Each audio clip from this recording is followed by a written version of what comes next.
Okay, welcome all. Good evening. I think it's working, but I'm not sure. So let me know if I'm audible. Let me know if you can hear me. Let me know if you can see me. I think it's working. I'm not getting the levels, but you can hear me. Thank you, Patrina. Excellent.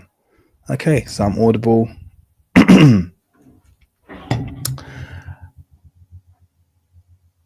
Can't see me. That's all right.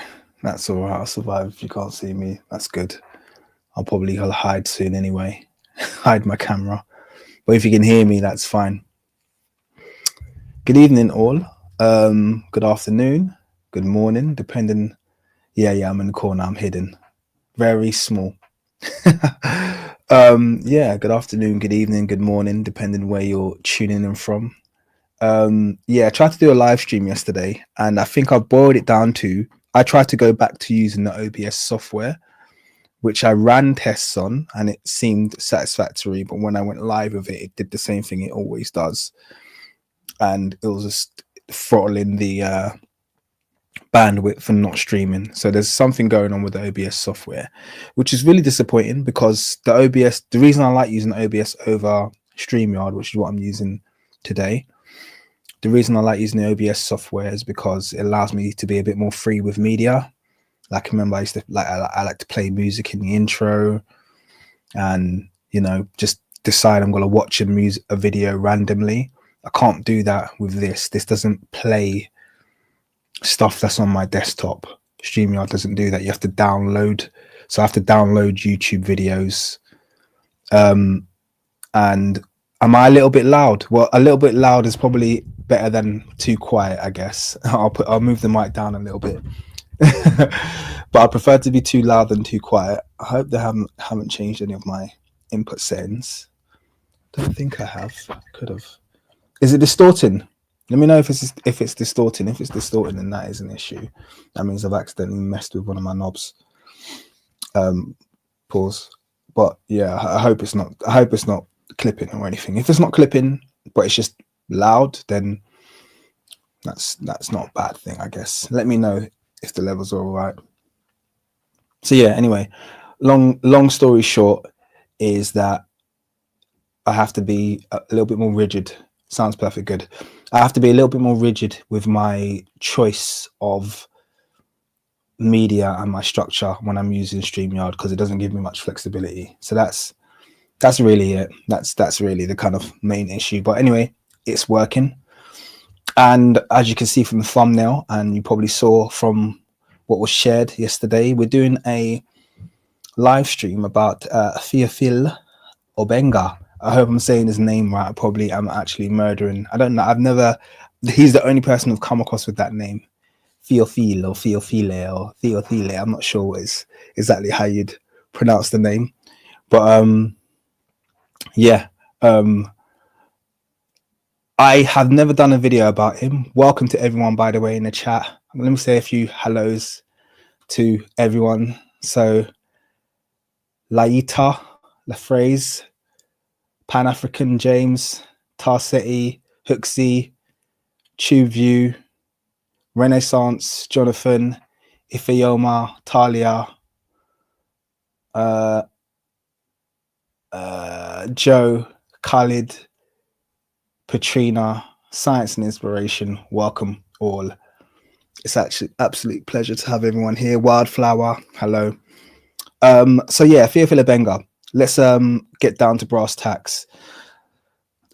Obviously, most of you will know the name. He basically teamed up with Cheikh Anta Diop, and for the 1974, I believe, UNESCO conference, and handed Eurocentrists their rear ends when it came to who the ancient Egyptians were.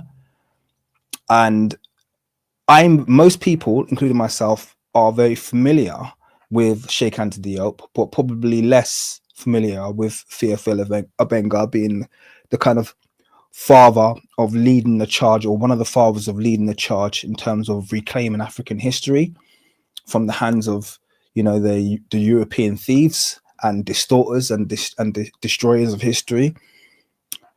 One of the reasons why we all ended up, or at least in my case, end up being more familiar with Cheikh Anta Diop than Theophile Obenga is for the simple fact that Cheikh Anta Diop's works were translated into English, so they became very accessible. Whereas Theophile Obenga, I haven't read any of his work to date. Well, I've read excerpts here and there, but as it stands, I still think a large body of his works are only available in French, which is a real shame, because I'm desperate to read them in English. So this is, I kind of, this is, there was a you know, a ulterior motive when I did this live stream. On the one hand, we are gonna watch a very excellent video. That's just basically one of his talks, one of his lectures that he gave. So we're gonna watch a very excellent video of one of his lectures that thankfully has been translated to English by the very excellent Historia Africana, who nicked this video from. Jonathan, hi, how you doing? Yeah, so, but this is a little bit of a plea to anyone. If you do have access to Theophile Obenga's work in English, I would be very, very happy and very grateful to borrow that or purchase. If anyone has a link or something, I really am quite desperate. Theophile Obenga is a linguist, and an excellent one at that. And one of the big reasons I need to read his work is because at the moment, in terms of Africa and African linguistics, you know that Africa has been kind of, or the African language families have been divided by Greenberg. And many people do not rate Greenberg's language films. In fact, a lot of people call Greenberg a hack, but to this very date, we rely on the divisions of African language that were created by Greenberg. So when we use terms like Afroasiatic, Niger Congo, Bantu, Nilo-Saharan, and when we basically classify, you know, Africa's languages using these terms, these were created by Greenberg, and actually there's a lot of controversy about the accuracy of how these divisions were made. We know in the case of ancient Egypt fell into the Afroasiatic group. So it fell into the Afroasiatic group. So that fell alongside languages such as Semitic, Berber, Cushitic, Omotic, and Chadic. And then there's the Nilo-Saharan, which sits outside of that, which is and then there's the Bantu languages, and then there's the Niger Kordofan languages, and so on. I could go on, but the point is that these divisions were made in terms of how the African language groups related to one another. Now, Theophile Obenga actually totally disagreed, wholly disagreed with these language divisions that were created, and he created a different set of linguistics. He created a group called Negro or Niger Egyptian, which he believed was the kind of the proto language, so the old language film that unites basically most African language groups, and then that most African language groups actually descended from that. Now, I'd love to go into more detail about how Negro Egyptian works, but I don't know enough. So I'm not going to sit here and I'm not going to start, blustering on about the divisions and how it works. I don't know enough because I haven't read the work, and I'm desperate to read the work because right now I'm doing so much work, well, at least research in the area of linguistics to understand how, the ancient African languages relate to the modern African languages. And I'm seeing so much confluence. I've been having a lot of fun basically finding toponyms. That is the names of places in ancient Egypt, and finding them in different areas of Africa. I learned so much when, obviously we did that video, and we were talking about how Bantu relates to ancient Egyptian. And if you actually just, focus on the consonantal structures, that is the consonants that come out of the Meduneta or the ancient Egyptian languages, you actually realize how closely related ancient Egyptian is to many, many modern African languages. But I am desperate, very, very desperate to read Theophile Obenga's work. He is a true linguist. He is a very, well decorated linguist, very well respected. Much I learned the other day from a conversation with Kamjiverse that he's more highly respected than Greenberg, who wasn't very respected, yet Greenberg was given the privilege of assigning African language families, and we've just kind of rode with that. And we do that a lot. I'll be honest with you, we do that a lot. We do that too much. We're given a false premise, a false foundation by Eurocentrism, and then we just ride with it, and then we make the mistake of them building the structure of our studies upon the faulty foundation that we've been given. And ultimately, when we have that approach, we're going to find it really hard to ever come to a place where we can consolidate our history, African history, with where we are now, because essentially what we were given was a lie. And this goes across the board. Obviously, I'm talking about linguistics now, but it goes across the board. We could talk about, should we be using the king list for the ancient Egyptians that we've been given? Should we be using that king list? Should we be using the timelines? Should we be accepting the inception date of 3200 BC, or sorry, 3150 BC as the establishment of the Old Kingdom, when we know they put that timeline in place so that the Sumerian timeline could predate it? We know they fudged the numbers with that, and yet we just accept it because it's what historians have given us. We need to be challenging along every step of the way and finding the most sound anthropological conclusions before we decide we're going to take or accept or reject something that they've given to us. So there's so much work we need to do, and I think this is a really good place, or one of the good places to start, is with the very basis of our language itself. Why are we accepting a language classification that was set by Eurocentrists, probably with an agenda? Why have we just accepted that wholly? What are we missing as a result of doing that? Can I give a quick shout out and thank you to Darius G, my G, what's going on? He said, "What's up, King? Stream is perfect today." Thank God for that. Keep up the good work. It's always a pleasure. Likewise, and thank you very much for your very generous $5 donation. I really appreciate it. Dame Dash, you said, "How do we know the timeline is wrong?" We don't. But we shouldn't be accepting that it's right, is the point that I'm making. And there's a lot of evidence to suggest the timeline is wrong, because essentially we chose a timeline. Anthropologists chose a timeline. They had several, even the king list that we have, the Manetho's king list, which we largely adhere to, was not the only king list. There were numerous king lists. So you have to understand that everything that we study and we accept was selected. Selected out of a body, out of a pool of options. I have a work by an author called Anatoly Fomenko, called, what's it called again? I could just turn around, have a look at my books. It's called The Issue with Chronology, I was about to say, The Issue of Chronology. And essentially, he proposes that when these timelines were being written up, the oldest timeline they had for the Old Kingdom of ancient Egypt was 7000 BC. And the shallowest timeline bordered all the way up to 1000 BC. That's like a 6,000 year window,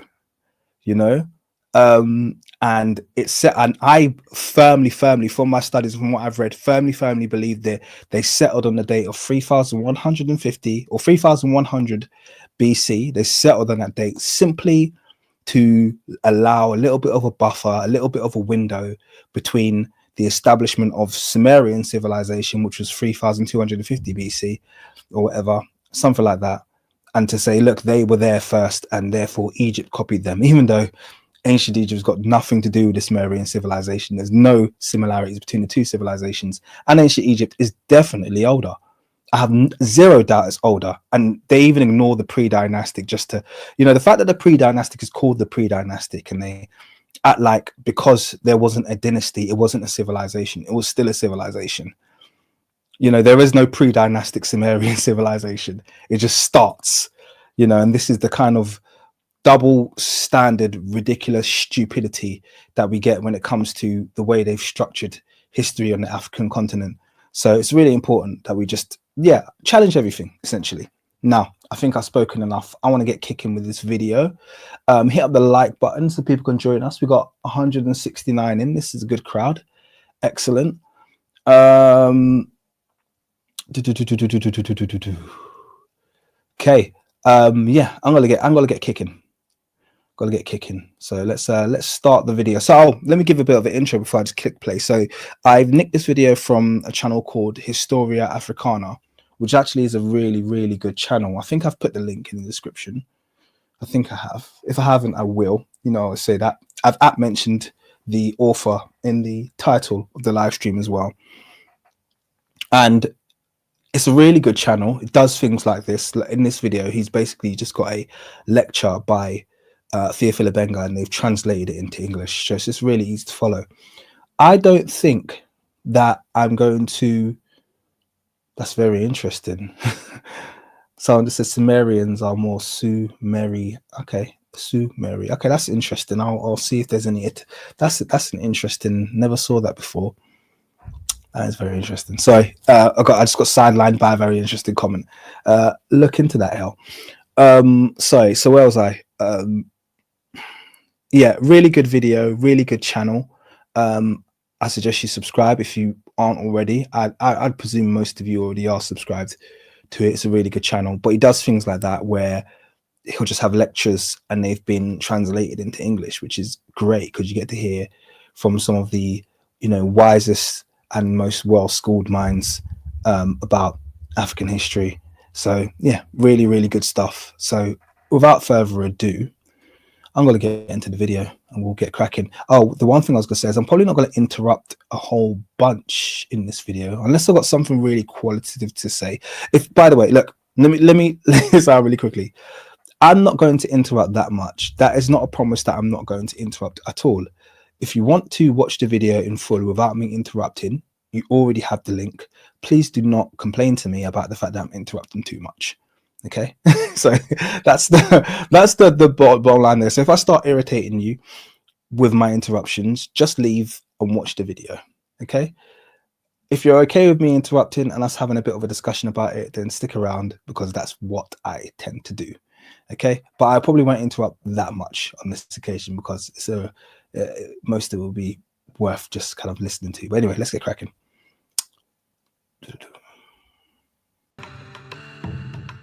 Geographically speaking, pharaonic Egypt was clearly on the African continent. So let's dismiss that geographical argument. Now, were the Egyptians black? They created this concept of a brown race. Among all the Mediterranean peoples, only Egyptians were supposedly brown. The Greeks weren't, the Romans weren't.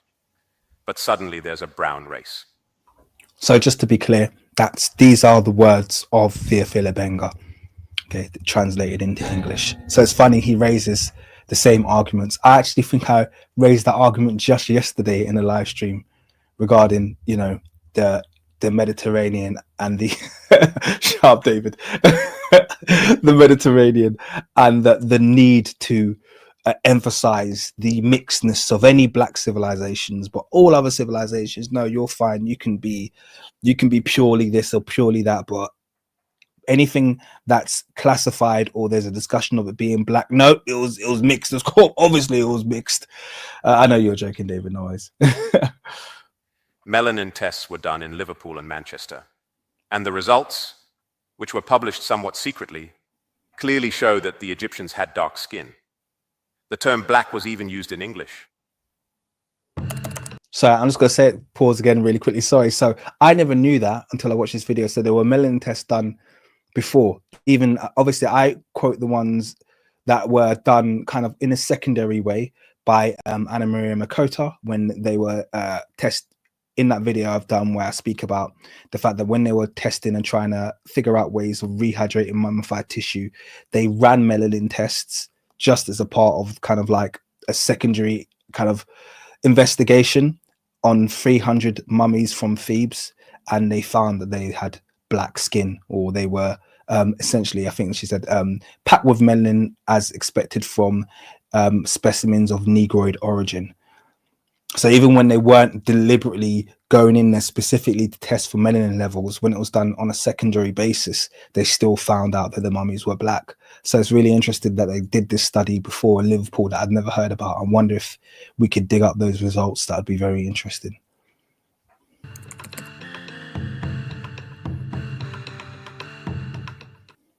I was embarrassed, so I stopped. When we went out for drinks that evening, he said, "You're awful." I replied, "No, it's you who's awful, Afroasiatic." He was trying to make a joke with the term Afroasiatic. I told him, "You're the one who's awful because you need to abandon this Afroasiatic theory." It was all friendly, but at the same time, it was technical and a bit awkward, but in good faith. When he got back to the United States, he changed his view and admitted, "We were wrong." But the others didn't change. They continued to push this theory. They even fought back, bringing together 49 authors to produce a 400-page book attacking Sheikh Anta Diop. And so I think that book he's talking about is the one done by Mary Kay Lefkowitz. I'm trying to remember what it's called. Not Out of Africa, it might be called. Someone remind me if you can remember what the name of that book is. I think it's called Not Out of Africa.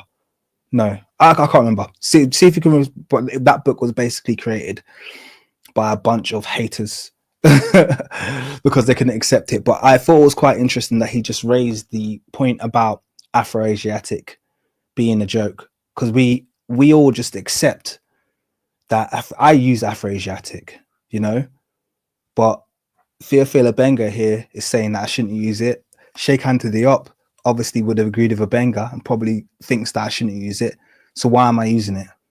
There's, you know, it's really important that we don't just, like I said to you before, just kind of like accept these classifications and ride with them. We should be using the research of these excellent researchers who have already done the groundwork and who have already proven, you know, who have already created the links and done the hard work and done the linguistics and the anthropology. Why are we redoing it?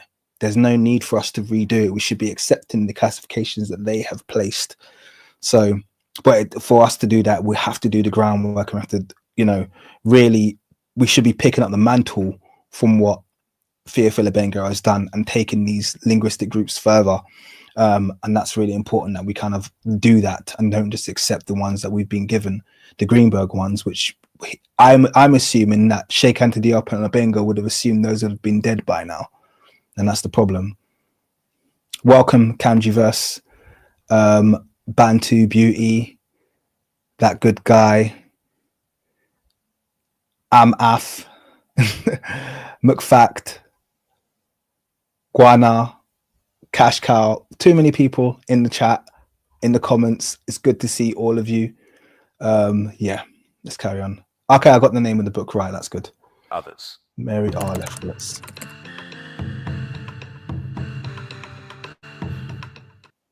The word Egypt is Greek. The Ramses and the pharaohs didn't know the term Egypt. They called their country Tawi, meaning our land. They referred to their land as Kemet, the black land, not because of the soil, but because the people who lived there were black. They identified themselves as black, calling themselves Kemtu, meaning the black people, in contrast to the Mediterranean whites and Asians. This shows that they had a clear sense of their own identity as black people. So Tawi, just to add there really quickly, correct me if I'm wrong, and I've got a couple of archers in the chat. Tawi means the two lands, right? Tawi, that would be the two lands. Let me know if I'm correct there. Or dual lands, maybe.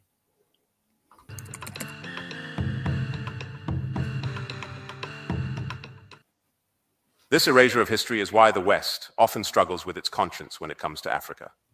They can't love Africa because they know what they've done. And this has led to the falsification of African history, as Cheikh Anta Diop often pointed out. They claim Africans have no history because acknowledging it would be too contradictory to their narrative.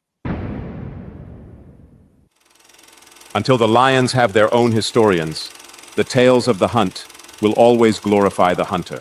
Ladies and gentlemen, dear friends, I feel completely at ease, as many memories are flooding back. I remember when we were at a meeting in Ouagadougou, greeting President Sankara and the guests. Of course, he didn't know me at the time. It was the first time we met. I introduced myself and he said, "Hey you, we need to talk." I replied, "Mr. President, the schedule is tight." But he insisted, "No, we'll talk tomorrow when we lay the railway tracks." I've always felt that me and Sankara, we share an ancestor. I don't know.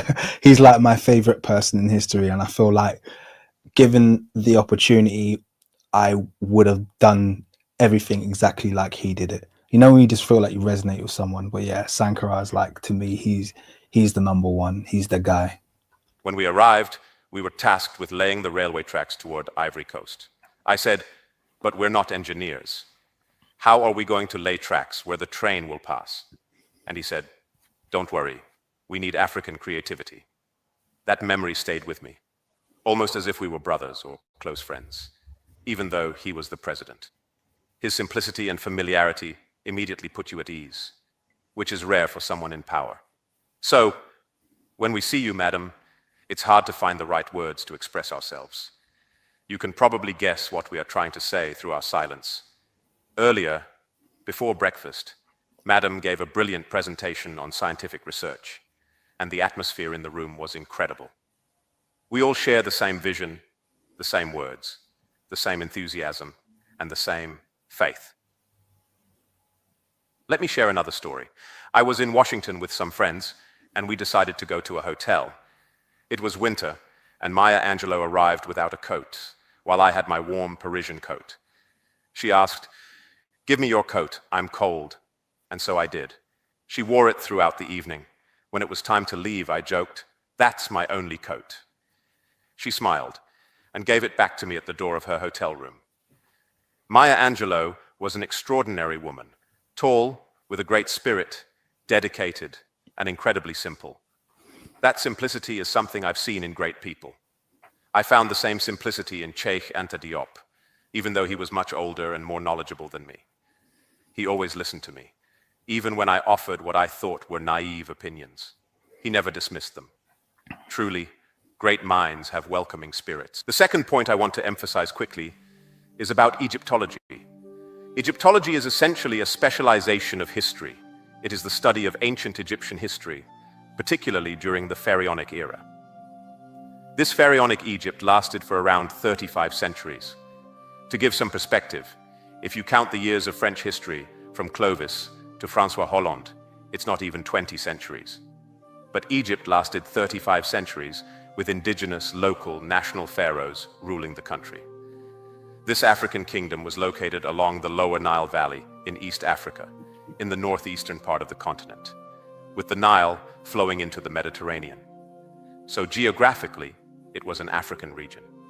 But now they want to remove that fact and call it part of the Near East. What exactly is the geographic location of the Near East? No one really knows. If I'm in Japan, the farthest west is France and England. But do we call them far west? Why do we say far east or near east? We should also say far west, but we don't. It doesn't make sense. And this whole terminology is ideological.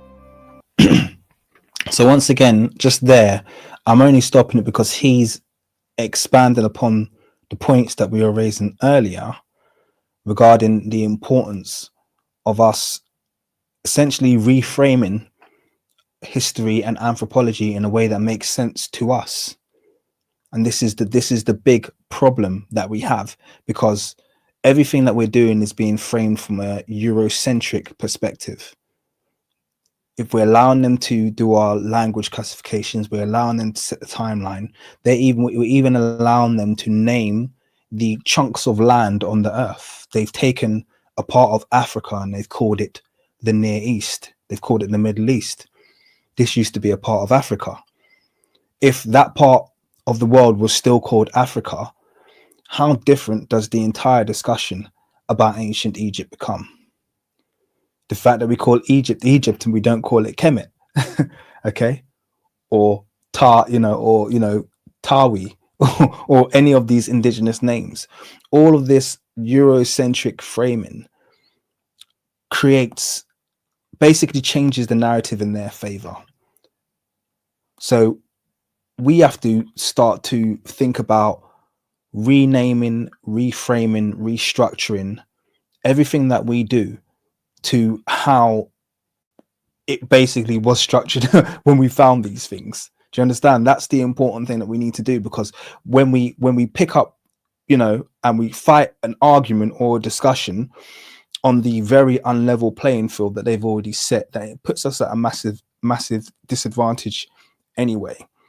So there's so much more work to do. So this is why, it just once again just kind of adds to the whole reason why I really need his book. But anyway, let's carry on. Geographically speaking, pharaonic Egypt was clearly on the African continent. So let's dismiss that geographical argument. Now, were the Egyptians black? They created this concept of a brown race. Among all the Mediterranean peoples, only Egyptians were supposedly brown. The Greeks weren't, the Romans weren't, but suddenly there's a brown race. Melanin tests were done in Liverpool and Manchester, and the results, which were published somewhat secretly, clearly show that the Egyptians had dark skin. The term black was even used in English. Cheikh Anta Diop, who asked Professor Monet to visit his lab in Dakar, conducted melanin dosage tests and found that the melanin levels were very high. Professor Bilolo, here with us, studied what Aristotle said. Aristotle noted that the Egyptians were not just black, but very black. And even Herodotus, who visited Egypt and saw the pyramids, described the people as having black skin and curly hair. If you live in Africa, have black skin and curly hair, that should be enough evidence. If I place a strand of my hair next to a white person's hair on the table, you can clearly see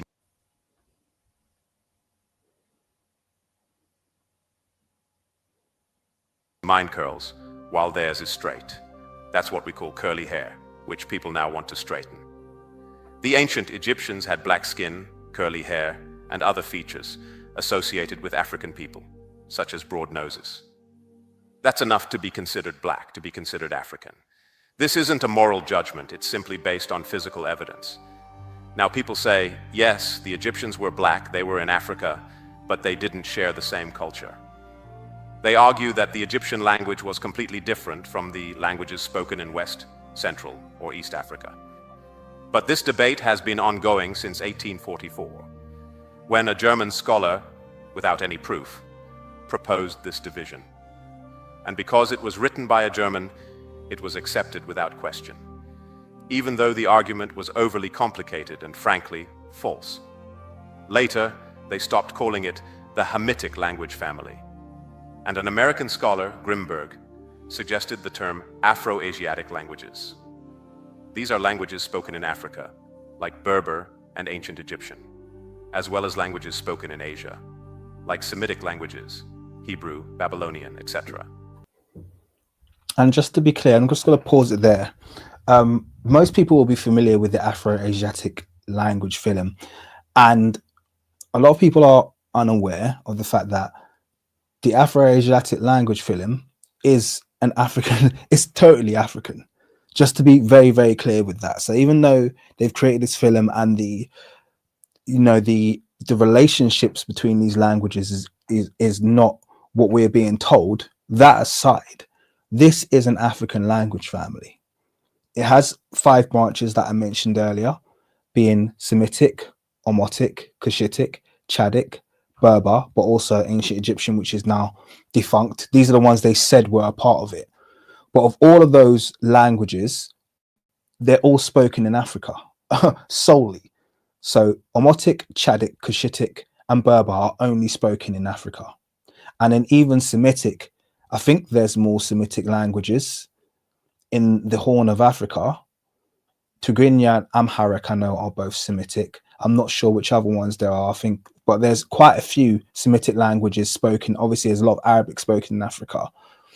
Arabic really is the largest, perhaps one of the only Semitic languages spoken outside of Africa. There might be a couple more, but the point is that it's totally an African language family, and yet it has this ridiculous name, Afroasiatic, as though Africa should be sharing it with Asia, or as though it proves some Asian input. It doesn't. There's no Ge'ez, thank you. That's one of the oldest Semitic languages. Thank you, know thyself. Ge'ez, which I believe predates Arabic, and I think it's one of the oldest scripts as well. So you have these languages spoken domestically on the African continent, which have spilled out into Asia, and as a result of them spilling out into Asia, they call it Afroasiatic, which is absolutely ridiculous. There should be no Asia in the name. And even people who suggest, oh, well, you know, it should be called, we should call it something to do with the Red Sea. Why should we do that? Look, if you look at this map and look where the Afroasiatic languages are spread, yeah, it's everywhere from north, east, south, you know, Central Africa. That's where they're spoken. It's there's no data that suggests it's concentrated. Only the Semitic really is concentrated in the east/northeast. You know, you've got Berber that's concentrated in the northwest. You've got Cushitic that's concentrated along the Nile. You've got Chadic that's concentrated in Central Africa. Why would you even have to relate it to, you know, the Red Sea? It's got nothing to do with that. It should just be called Africanic. That's what it should be called. You know what I mean? Afro-Saharacanic or something like that. That's what that language family should be called. It certainly shouldn't be called Afroasiatic. There's no justification for that.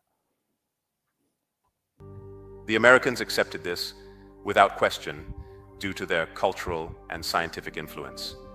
But the reality is, many of those who describe African languages aren't real linguists. They're simply language describers. I've had the privilege of studying real linguistics, and I learned the difference.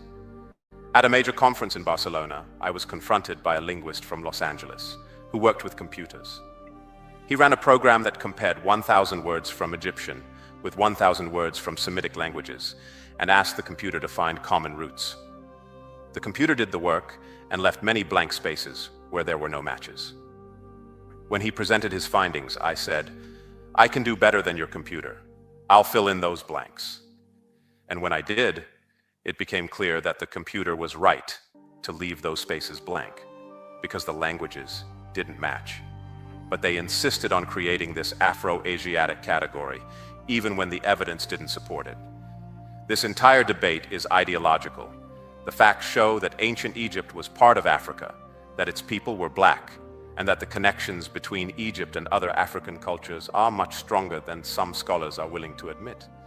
Now I'm going to pause it there because just to kind of add weight to what he's saying there, in order for you to develop language films, you're supposed to look for these kind of nuclear relationships between languages. And essentially he said, you know, they had a computer program which proved basically that these nuclear relationships didn't exist, not in the way that they were trying to take these languages and classify here is Afroasiatic. Now, if you look at a language family such as Semitic languages are very, very closely related, like incredibly closely related. So there's no denying that languages that are within the Semitic language family have a common ancestor, have a common origin. They share a lot of words. It's normally just a very slight shift in consonants here and there, but most Semitic languages are very, very closely related.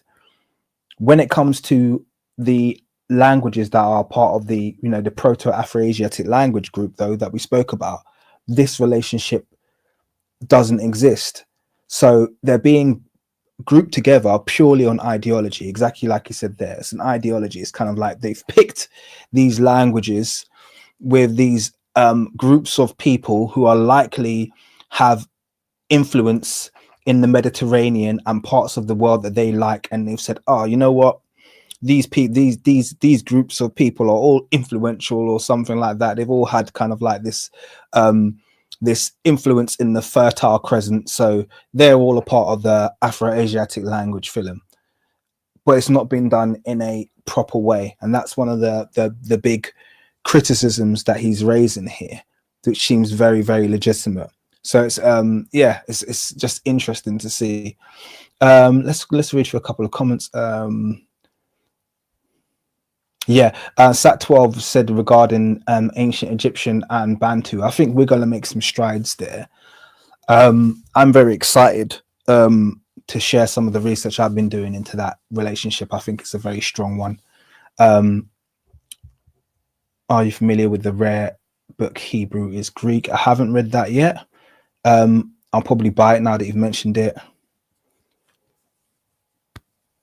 After the 18th century, they started calling all the African languages Semitic. That's interesting. Especially knowing what we know about the Semitic languages. I believe that the origin for the Semitic language family is East Africa. I believe it's the Horn of Africa. I think there's some evidence to suggest that Proto-Sinaitic, which is the language that Southern Arabian descended from Ge'ez. I read some research a while ago. I'll have to read it again. I don't want to present it here, but I remember I read some research a long time ago, maybe over a couple of decades ago, but that suggested very strongly that Ge'ez is the kind of the root language that led to Proto-Sinaitic, which then led to Southern Arabic, which led to Arabic. But I'd love to share that, but I have to read it again. Let me carry on.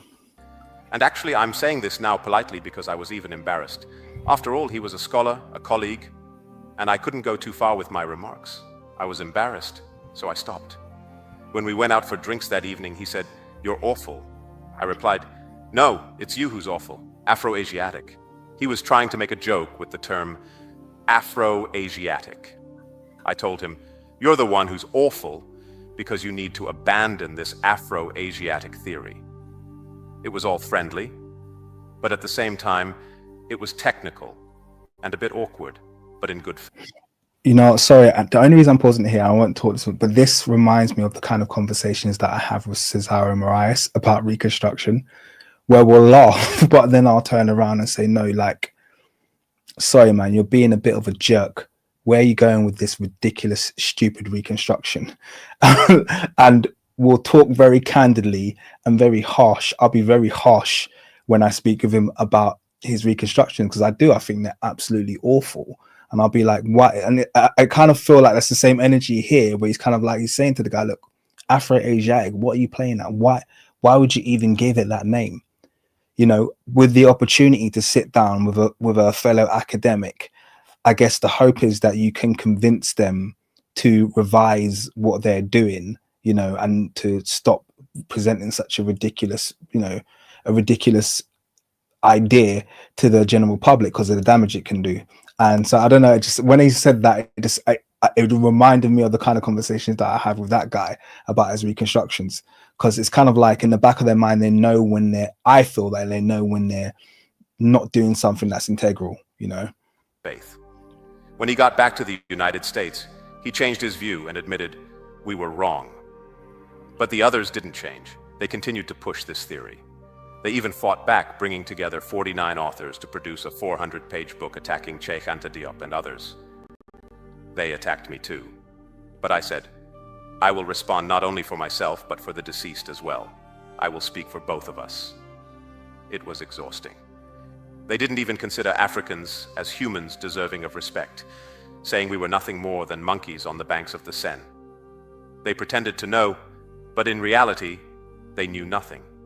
Not about Akkadian, Babylonian, Semitic languages, Hebrew, Phoenician, Aramaic, the language of Christ, Syriac, or any of them. They just threw out terms without real knowledge. claiming expertise in these languages.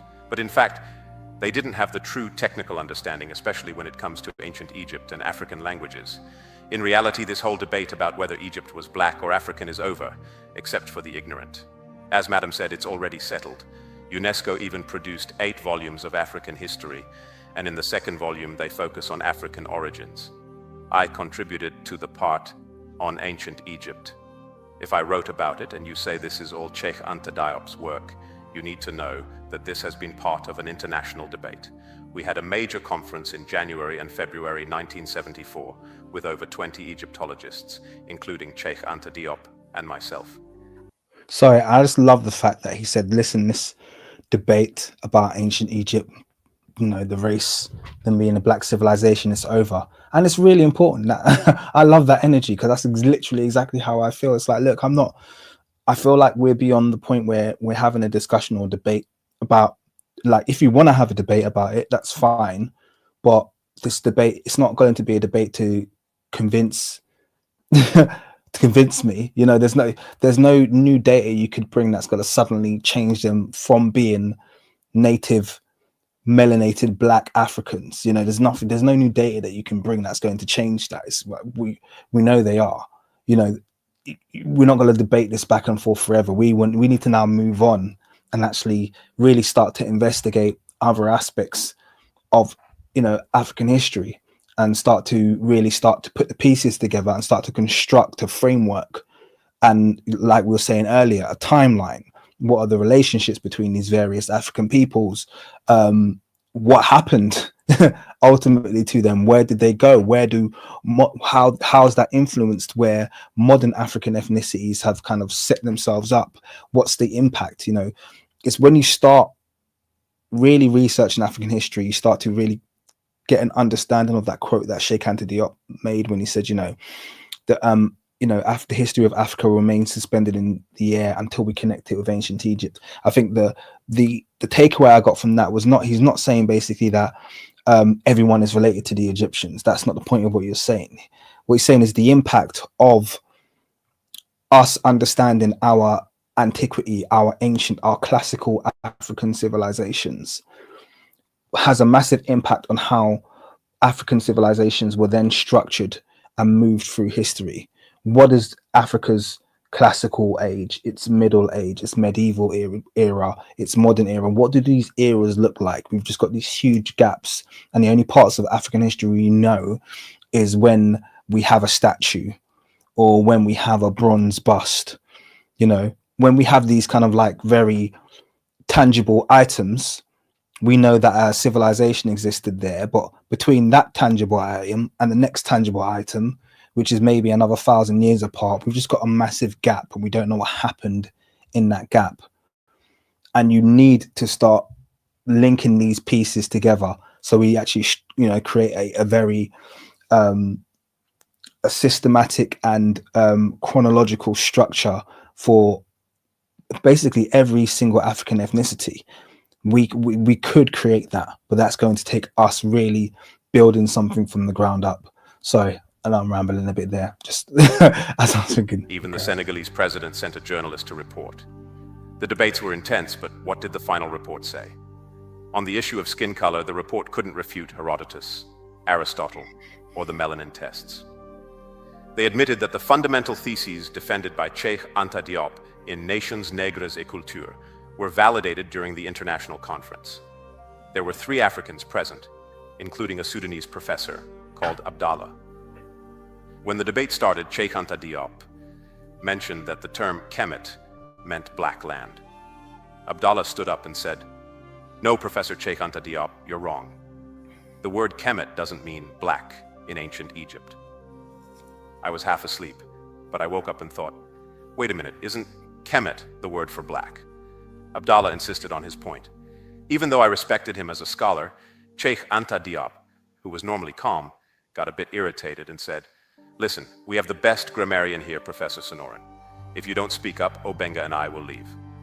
It was a serious moment.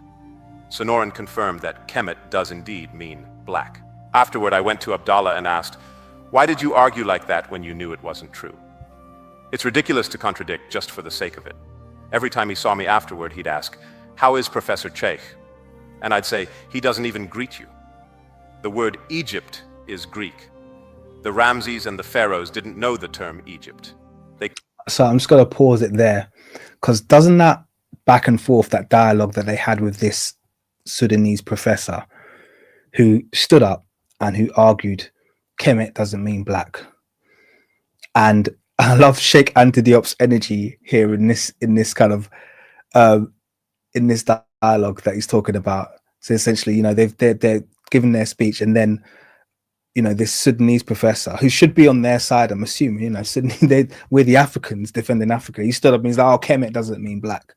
And then Sheikh Anta Diop's just like, "Listen," he's pointed to one of the linguists and he's gone like, "Look, you need to say something to this guy, yeah?" And then the guy's turned around, he's like, "Yeah, Kemet does mean black." And then Obenga's gone to this guy afterwards and he's like, "You know, why did you even make that argument that Kemet doesn't mean black when you knew it wasn't true?" And I say all of that to say, isn't that just a microcosm of what we go through today with these flipping contrarians? I'm not going to mention their names, but these annoying contrarians who always feel the need. If I say white, they say black. If I say black, they say white. If he's saying the ancient Egyptians were tall, I'm going to say they were short. Just being contrarians. They don't have any basis for the arguments that they're making. They don't have any basis to disagree with you, but they just know they want to disagree with you. And it's funny that Sheikh Anta Diop and Theophile Obenga were going through that decades ago. That's crazy, isn't it? Decades ago, they're going through the same thing with these friggin' black contrarians. They're so annoying, but it's nice to know. I guess they'll get comfort and solace in the fact that they've always existed. There's certain people probably on this live stream right now thinking, "Oh, well, look, you know, I feel justified in challenging him now because look, this Sudanese professor said Kemet didn't mean black." Sorry, let me go on. Called their country Tawi, meaning our land. They referred to their land as Kemet, the black land, not because of the soil, but because the people who lived there were black. They identified themselves as black, calling themselves Kemtiu, meaning the black people, in contrast to the Mediterranean whites and Asians.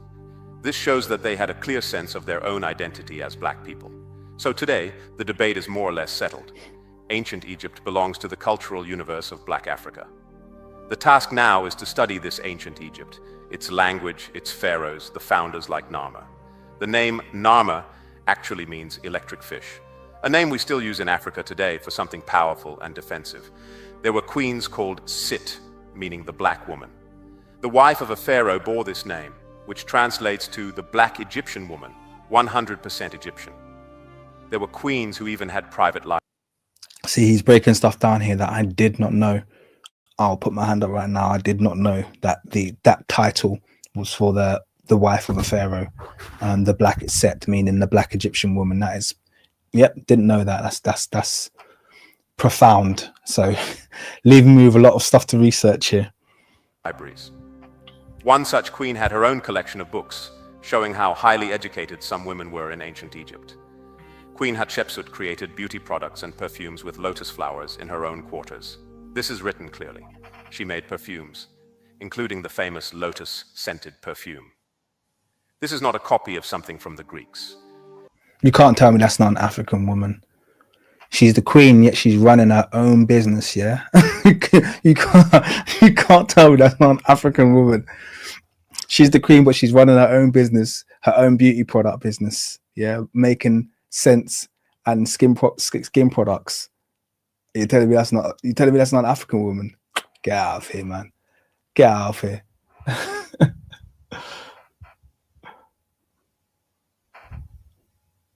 Who didn't have perfumes or incense. This woman, a pharaoh, made perfumes, beauty creams, and lotions in her palace. There was also a conspiracy where a woman tried to place her son on the throne alongside a few royal advisors. When the plot was uncovered, Pharaoh Ramses said, "Let justice be done. Take them to court and let the judges decide." He didn't order their punishment himself, even though they plotted against him. He respected the judicial process. Eventually, some of the conspirators were executed out of shame, but Ramses left it to the courts. In ancient Egypt, there were no state prisons. Socrates, a Greek philosopher, for example, died in a state prison, where he was sentenced to drink hemlock after a democratic vote for corrupting the youth and disrespecting the city's gods. But in Egypt... So isn't that funny how Socrates is now almost deified in Western, I say Western in inverted commas, because obviously that's a term that they've created. It wasn't even in the West, but anyway, in Western history and Western civilization, it's like, oh, Socrates, oh, the father of philosophy. Yeah, you executed him. Yeah, he was executed in the land he was from. Such was their love for philosophy. So you want to claim that this man created philosophy in this land where they loved philosophy so much that he was executed for it. But you don't want to listen to this man when the said man says, actually, I was taught philosophy by the Africans who live by it. Yeah. Which is why I was able to read and learn philosophy there without being executed. But you don't want to give any credit to Africa for the invention of philosophy. You want to give it to an individual who was executed in the land that they were from. Make it make sense to me, man. Come on. Come on, man. Make it make sense. You know, if you haven't read the book, by the way, Stolen Legacy by George G.M. James, it's a must. You must read it, because one of the things he touches on is it's a very short book, but one of the things he touches on is the need. Philosophy isn't something that you can just create. And when we're talking about the Greek philosophers, they created, like, we're talking about less than a dozen of them, and they wrote hundreds of books. And they were quite freely open with the fact that they didn't create these books. They didn't steal it. Yeah, they were quite open to saying, no, these are just translations from Egyptian works. But what they do in the West is they take those alleged translations and they say, oh, they were just being humble, had nothing to do with Africa, had nothing to do with Egypt. These philosophers, they wrote this all. But one of the things that George G.M. James touches on is the fact that it's impossible to create philosophy in unrest. Philosophy is something that needs to be created normally over the span of several thousands of years in a peaceful environment, because it needs to allow, you need to be in a setting where your livelihood is not something that's being challenged every day. If you're in a setting where there's constantly wars taking place, you're not going to be a philosopher, and you're not going to have philosophers in your society. You have to be in an environment where there's so much peace that essentially people have other things to do. They can start figuring out, oh, let's think about the betterance of humanity, etc., which is why they know that all of that philosophy that they call Greek philosophy couldn't have all been written in Greece, because Greece was just like a hotbed of war for the entire time, you know, for 300 to 500 years. It was just a hotbed of constant wars, infighting, you know, the upheaval and removal, and, you know, one sect taking over the other, and expansions. That's what Greece was. It wasn't the place for but we know on the African continent, that was the place where philosophy would have been developed. That's where you had these long expanses of war, of peace. If you look at ancient Egypt's history, you'd have periods of peace lasting 200, 300, 400, 500 years. In the case of Tarseti or Nubia or Kush, we're talking thousands of years, 2,000 years, not a single war for. This is the kind of thing that you had in Africa, which is why they were able to develop philosophy. So, sorry, I just wanted to point out the fact that, you know, let's not let that go over our heads. The fact that Socrates, the alleged father of philosophy, was executed for philosophy. There was no such thing as a state prison or deprivation of freedom by the state. They believed that every human being was sacred, and imprisoning someone would mean imprisoning their spiritual entities, essentially imprisoning the divine within them.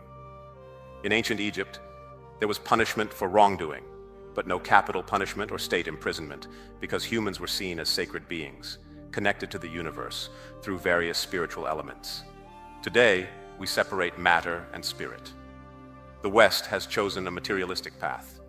Pharaonic civilization combined both matter and spirit, and that's why they could build the pyramids, something we still cannot replicate. It was a combination of the two, something beyond just the physical world. What we now call miracles was natural to them. Now, Western philosophy, since Descartes, has focused on reason alone, dismissing anything beyond that as superstition or black magic. But the Egyptians understood that there was more, something that was both matter and spirit at the same time. This knowledge is what allowed them to accomplish great things, like building pyramids and preserving bodies for millennia. Modern attempts, like preserving Lenin or Mao, haven't been as successful. This ancient civilization knew how to combine the physical and spiritual worlds in a way that modern science has not yet understood. It's a powerful legacy, one that the rest of the world now acknowledges.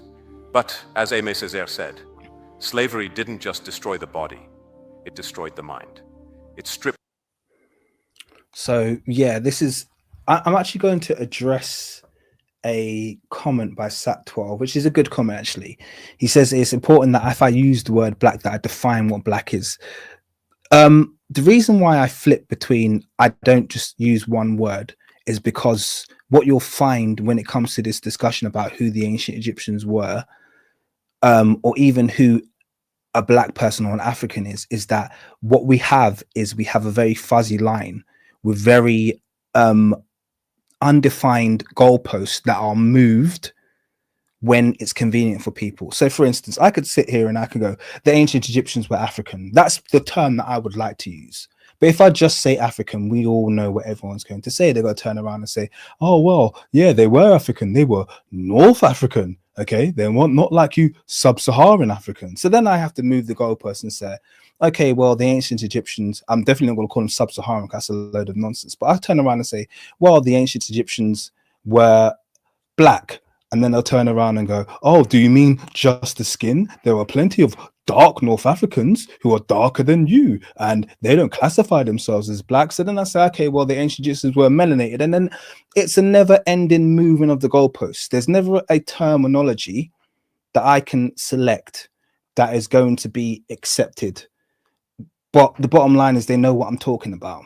I'm talking about native Africans, okay? And I don't believe the people with, you know, I believe the caste, or I should say caste, the hue of people that you find along the Mediterranean coast of Africa look like that because of Circassian, Caucasian, European influx. I don't believe certain phenotypes are indigenous to the continent. However, there is a certain type of light skin that is indigenous to the continent, but this is the kind of light skin that you'll find in East Africa, in West Africa, in Central Africa, in Southern Africa. You'll find that kind of light skin that is indigenous to the continent, but then you'll get a type of light skin that is not indigenous to the continent.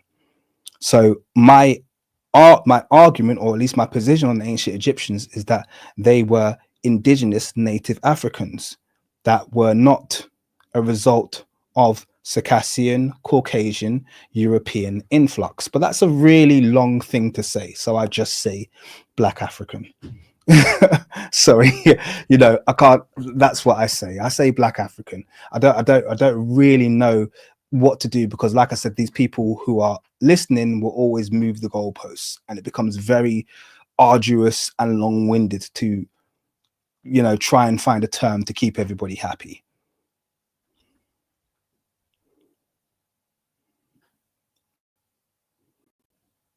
People of their names, their identities, and their history. This erasure of history is why the West often struggles with its conscience when it comes to Africa. They can't love Africa because they know what they've done. And this has led to the falsification of African history, as Cheikh Anta Diop often pointed out.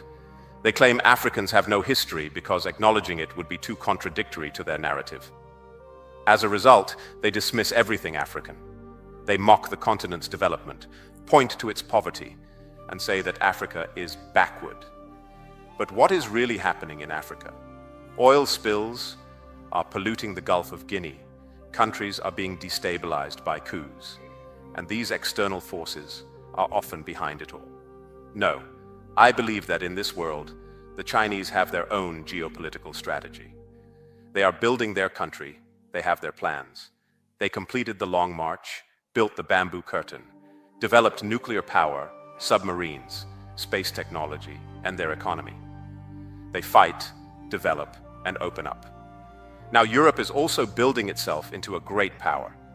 They intervene in global affairs, and you can't easily push them around. India is also rising. The Arabs are trying to rebuild despite the challenges they face. In Latin America, they tried to build something, like with the ideas of Marcosol, but it seems to have fallen apart. Still, they are also trying to build a union. The United States are the greatest strategists. First, they are strong by themselves, as a united country. Then they work with Mexico and Canada, creating a second scenario where they unite in terms of visas, the dollar, and other matters. There's free movement between the US and Canada. In a third scenario, they engage the entire American continent, including Cuba and South America, under the... So I do think he's quite gushing here with the compliments for I would have used different terms to describe, you know, Western political policy. I wouldn't have been as complimentary as this, but I guess there's a reason for it, I would assume. But I think I'm a lot more condemning of the behavior of the West. I wouldn't just call it unity. I would say there's a whole there's a whole backstory of theft and unwarranted wealth acquisition and the deconstruction of, you know, outside people. So I don't know, but yeah, you know, he's got his reasons. Banner of the American Congress, which meets regularly. The US also leads the Atlantic Alliance with NATO, which de Gaulle left and Sarkozy later rejoined. While we are located along the Atlantic Ocean, we are not part of NATO because we are too weak. The US also plays on the Pacific stage, engaging with countries like China, Japan, and Korea. They meet to discuss issues in the Pacific, but Africa is absent from all these strategic scenarios.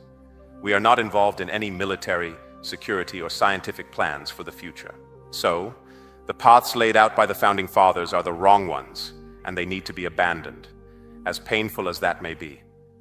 We need to develop the ideas of a federal state. This is the only solution. So a quick question for everyone here, actually, because this is a much more complex and somewhat convoluted discussion, but I think it's important to have. He's highlighted on a very important point there, and that being that Africa is deliberately omitted from any strategic discussions. Okay, Africa's always omitted, and that's being deliberate. Okay, so we're in a situation where Africa is accessible for its resources, but it is inaccessible when it comes to input and discussion. So, you know, the question is obviously why why would they have this perspective? Why would they choose this route of leaving Africa out? You know, it doesn't really, it's not rocket science, okay? That Africa is being left out of the broader discussion. It's being left out of the power plays, because whilst it's happening, Africa is being exploited. But do you think there's something deeper? Do you think there's a historic reason as to why Africa being empowered becomes a threat? Does anyone have that idea? Does anyone have any kind of like thoughts around Africa being a threat when it comes to world history? Do you think there was a time, perhaps more recent in history, when Africa had dominance, for instance? because this is something that I've been positing recently, that it actually is very possible that there's we know less about Africa's history than we think we know, in terms of its position in world politics.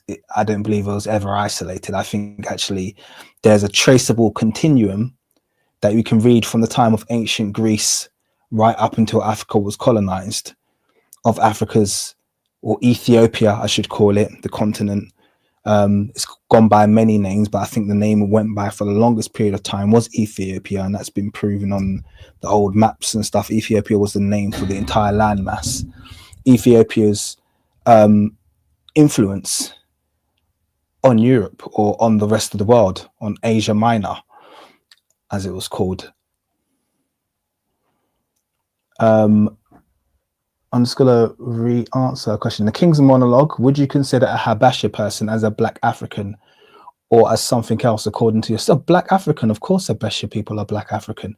Now, whether or not people classify themselves as Black, that's kind of neither here nor there to me. But then, you know, that's up to them. But yeah, I've got Habesha people in my family, so yeah, of course we'll classify them as Black. But you know, whether or not they like it, they're Black African. I'd assume they'd accept that. But you know, some say it's too early, others say it's too late, but it's never too early or too late. You just do it. Like the US, where Obama could become president because they created a system that allowed it. It won't end with us. Future generations will refine and improve the plans. What Africa needs is not development in the traditional sense, because we will never be developed in the way others imagine. What we need is power, so we can play our own cards and be autonomous. It will be difficult, because if Africa asserts its power, Europe and the West will react violently. They will try to suppress us, with mass killings and detentions, especially if we refuse to let them exploit our resources, like fishing in Mauritania or oil drilling in our territories. And just to expand on a point that he just raised there, remember he spoke earlier about a conversation with Thomas Sankara, someone who was later assassinated at the hands of, obviously, Compaoré wasn't actually French, but he was given the funding and the backing of the French to assassinate Thomas Sankara. So he's seen firsthand what the West are capable of here. So this is not him just speaking. This is him actually talking about something that he's witnessed real time, which is horrible to think about, you know. Look at uranium. Areva is the world's leading nuclear company, yet there isn't a single grain of uranium in France. They get it almost for free from Niger. But if we had a federal state and claimed control over our resources, the West would have to reckon with African power. They wouldn't be able to exploit us to strengthen their economies anymore. We would be building our own strength. This won't be easy for them to accept, but it's the only way forward. Africa has a glorious past, with ancient Egypt, the Ghana, Mali, and Songhai empires, the Ashanti civilizations, and many others. There was gold everywhere. Everything was rich. The Yorubas, the Igbos, the kingdoms of Congo and Zimbabwe, these were great powers. And there was no void in Africa. In Cameroon, there were powerful leaders and sacred rulers, just as there were in Egypt and Ethiopia. Women also held power in Africa. Queen Zinga in Angola stood against the Portuguese, leading her troops. There were powerful female leaders everywhere, from Senegal to the Ivory Coast. The women of Africa.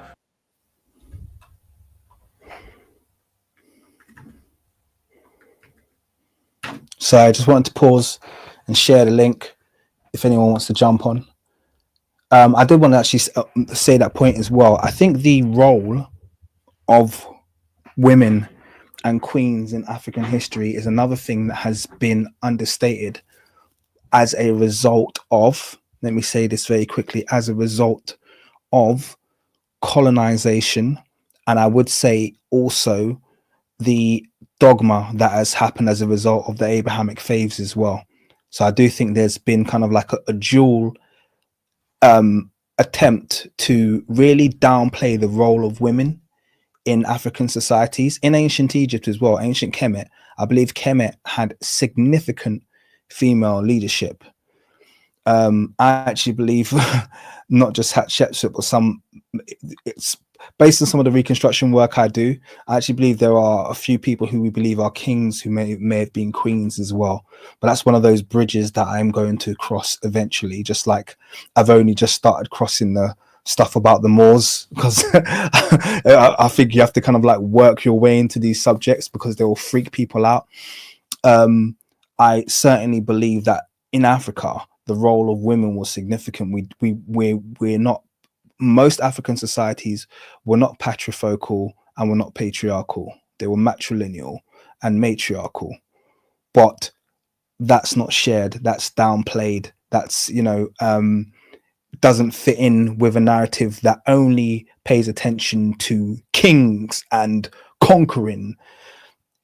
There's a whole narrative behind what we value when we look for a civilization. And a lot of that comes from the Western mindset.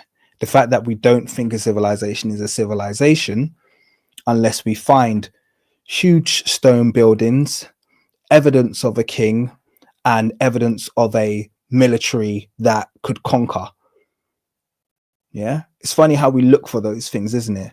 Oh, when we look at this great empire, no, that's not necessarily a civilization. That sounds more like a war machine. Okay, a civilization is if you find a resourceful, group, of people who live together peaceably, are able to feed themselves regardless of what the what the weather brings, so to speak, have governance structure that doesn't require people being thrown in prison and there being a high society and a low society, so has an equal governance structure and has perpetual periods of peace that doesn't involve expansion. That's a civilization, but who's looking for that? How cool, why that's not really that cool to talk about, is it? Where's the big stone buildings? Show us the big stone buildings, because that's what we want to discuss. Show us the king who's a conqueror. Don't show us the queen who's managed to establish a peaceful community that has extended over hundreds of years, where there was no poverty and no crime and philosophy and a perfect oneness with nature. None of that makes the history books. Isn't it ironic what we call a civilization? And I just find it very interesting. I've got someone shared the link, RJ Mackenzie. I'm going to add you really quickly. Yeah, I'm going to add you, see what you got to say. There you go. RJ?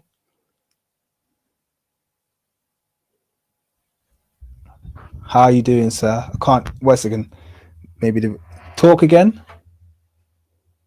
Nope.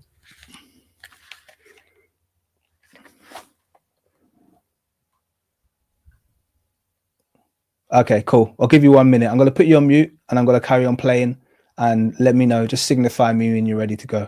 Ruled kingdoms, led armies, and were scholars and teachers. They passed on ethics and virtues. We have immense values and resources, from diamonds to agriculture. Even Kenya now supplies the world with flowers, a business once dominated by Holland. Africa has everything, and now we need to take charge. Those who want to help us develop our own strength are welcome, whether they are Chinese, Europeans, or others. But they must understand that we can no longer be dominated. We must create a Pan-African political party with chapters all over the continent to unite the African youth, women, and leaders under a common vision. Of course, we will face infiltration, just like the Black Panthers were infiltrated. But we need to be prepared for that. We must develop our own security and intelligence services. The world no longer functions the way it used to. We need to rethink how we approach everything. And Madam Sankara's questions, where do we come from? Where are we now? And where are we going? Are vital. Our answer.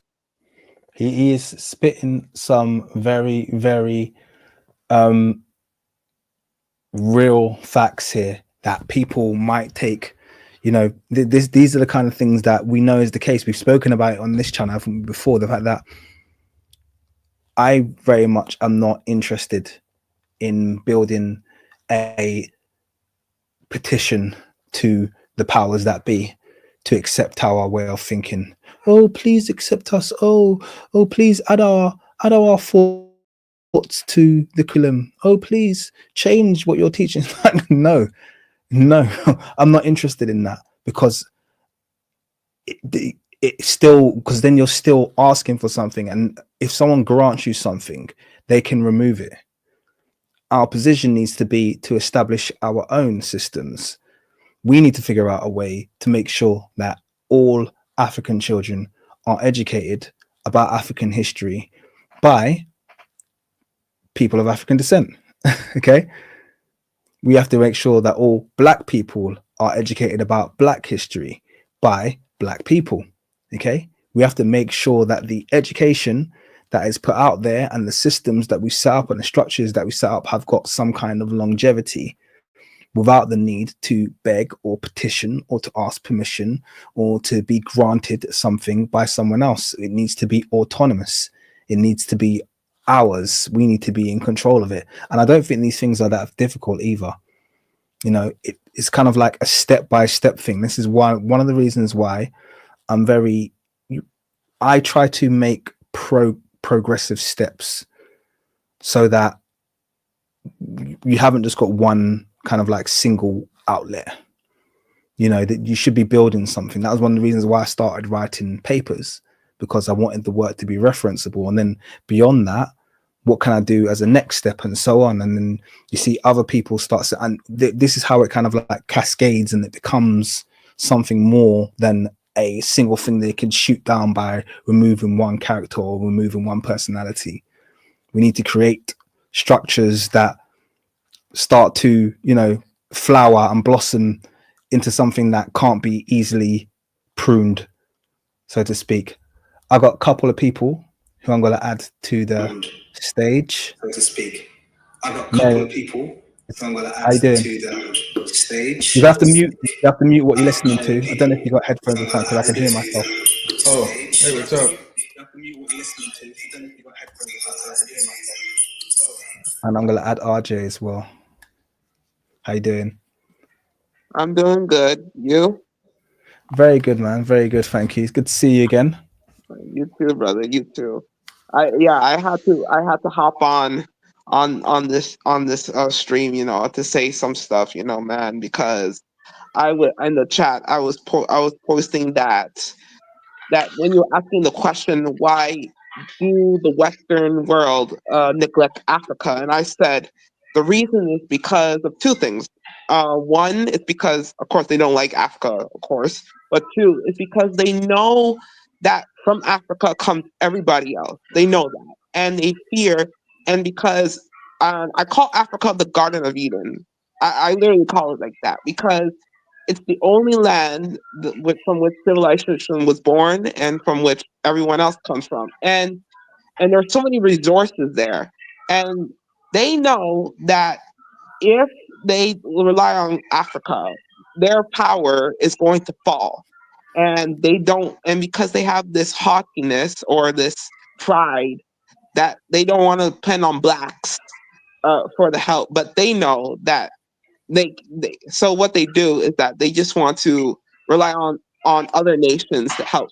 And even too, not just Africa too, like anywhere there's melanated people, there's melanated people, like the Caribbean, some parts of Latin America, Haiti, like Haiti, anywhere, Jamaica, Cuba, anywhere there's a high percentage of us, even the Pacific Islands, they will not come. So they know they're the minority. Okay, so RJ, let me ask you this question then, yeah?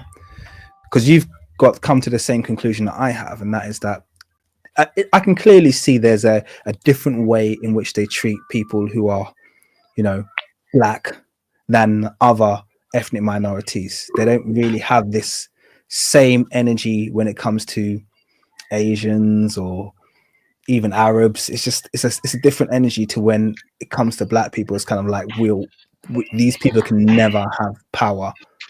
So, do you believe there's this is what I was asking everyone earlier. Do you believe there's a historic reason for that? Yeah, I believe that. I absolutely there's a historic reason for that. You know, I can't think of the top of my head right now, but I know for a fact that there's a historic reason for that. Because when you think of, like, for example, the states, right? There you have so many ethnic groups, so many people from all across the world coming in, and then you got the Chinese and, like, Asians, Arabs coming into these countries, even in their respective countries too, that they are very anti-black. China is a good example. Korea is a good Mm, example, right? And yeah. I think it is a historical thing. It's because that spread of white supremacy has already poisoned these countries, that they said that these Asians and Arabs are like, okay, we'll join the European powers. So let's be anti-black.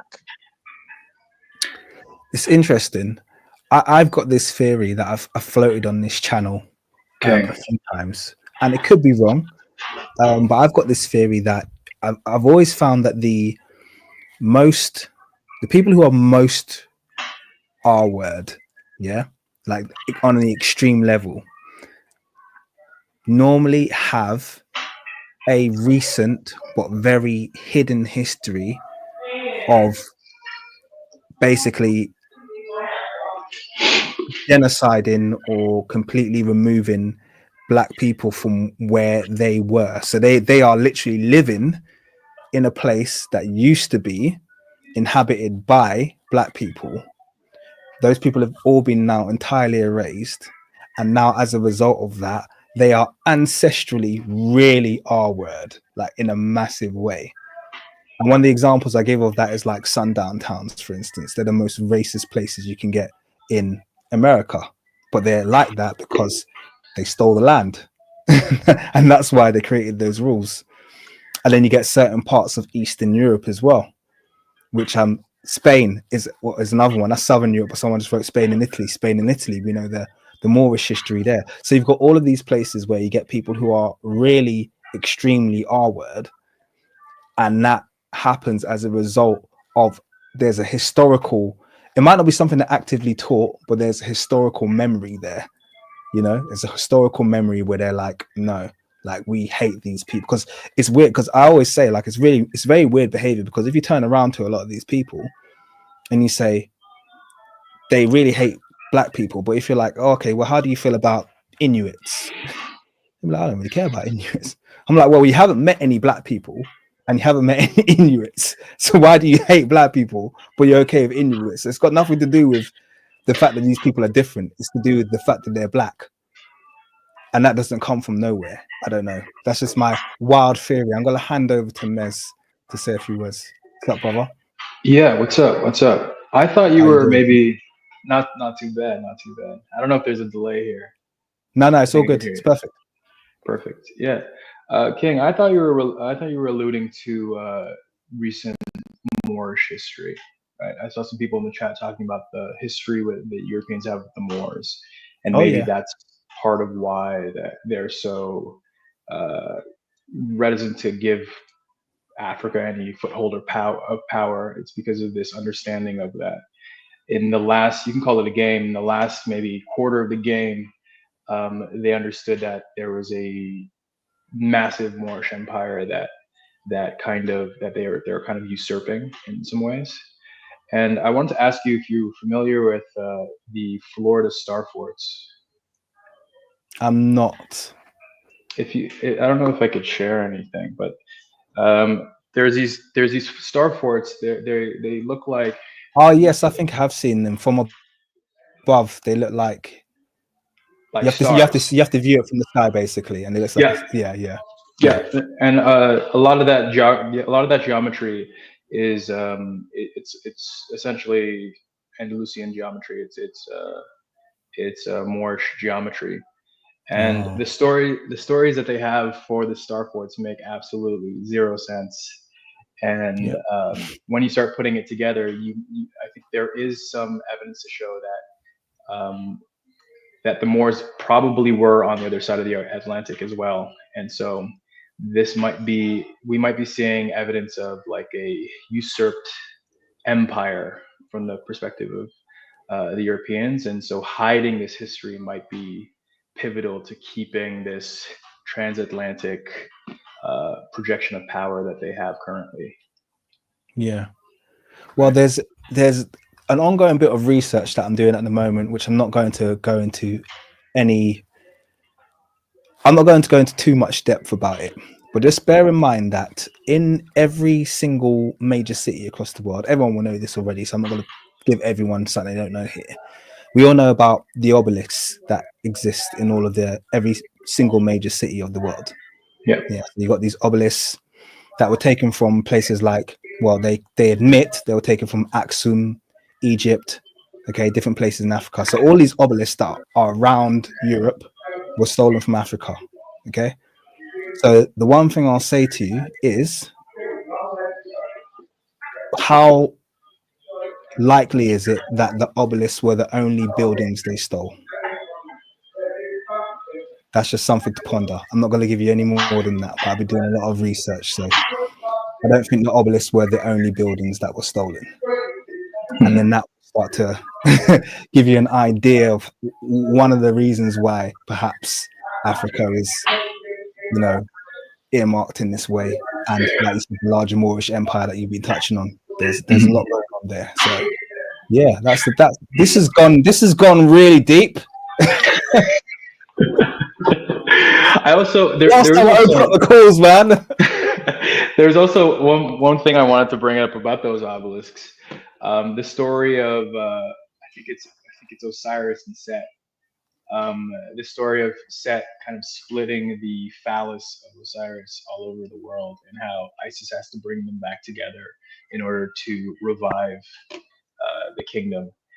That there's always been a connection there with these obelisks and like the phallic symbol of the obelisk and how they're being set, like kind of like spread all over, and Set being kind of the deity related to the outsider, like this constant outsider force that's always trying to come into Kemet, right?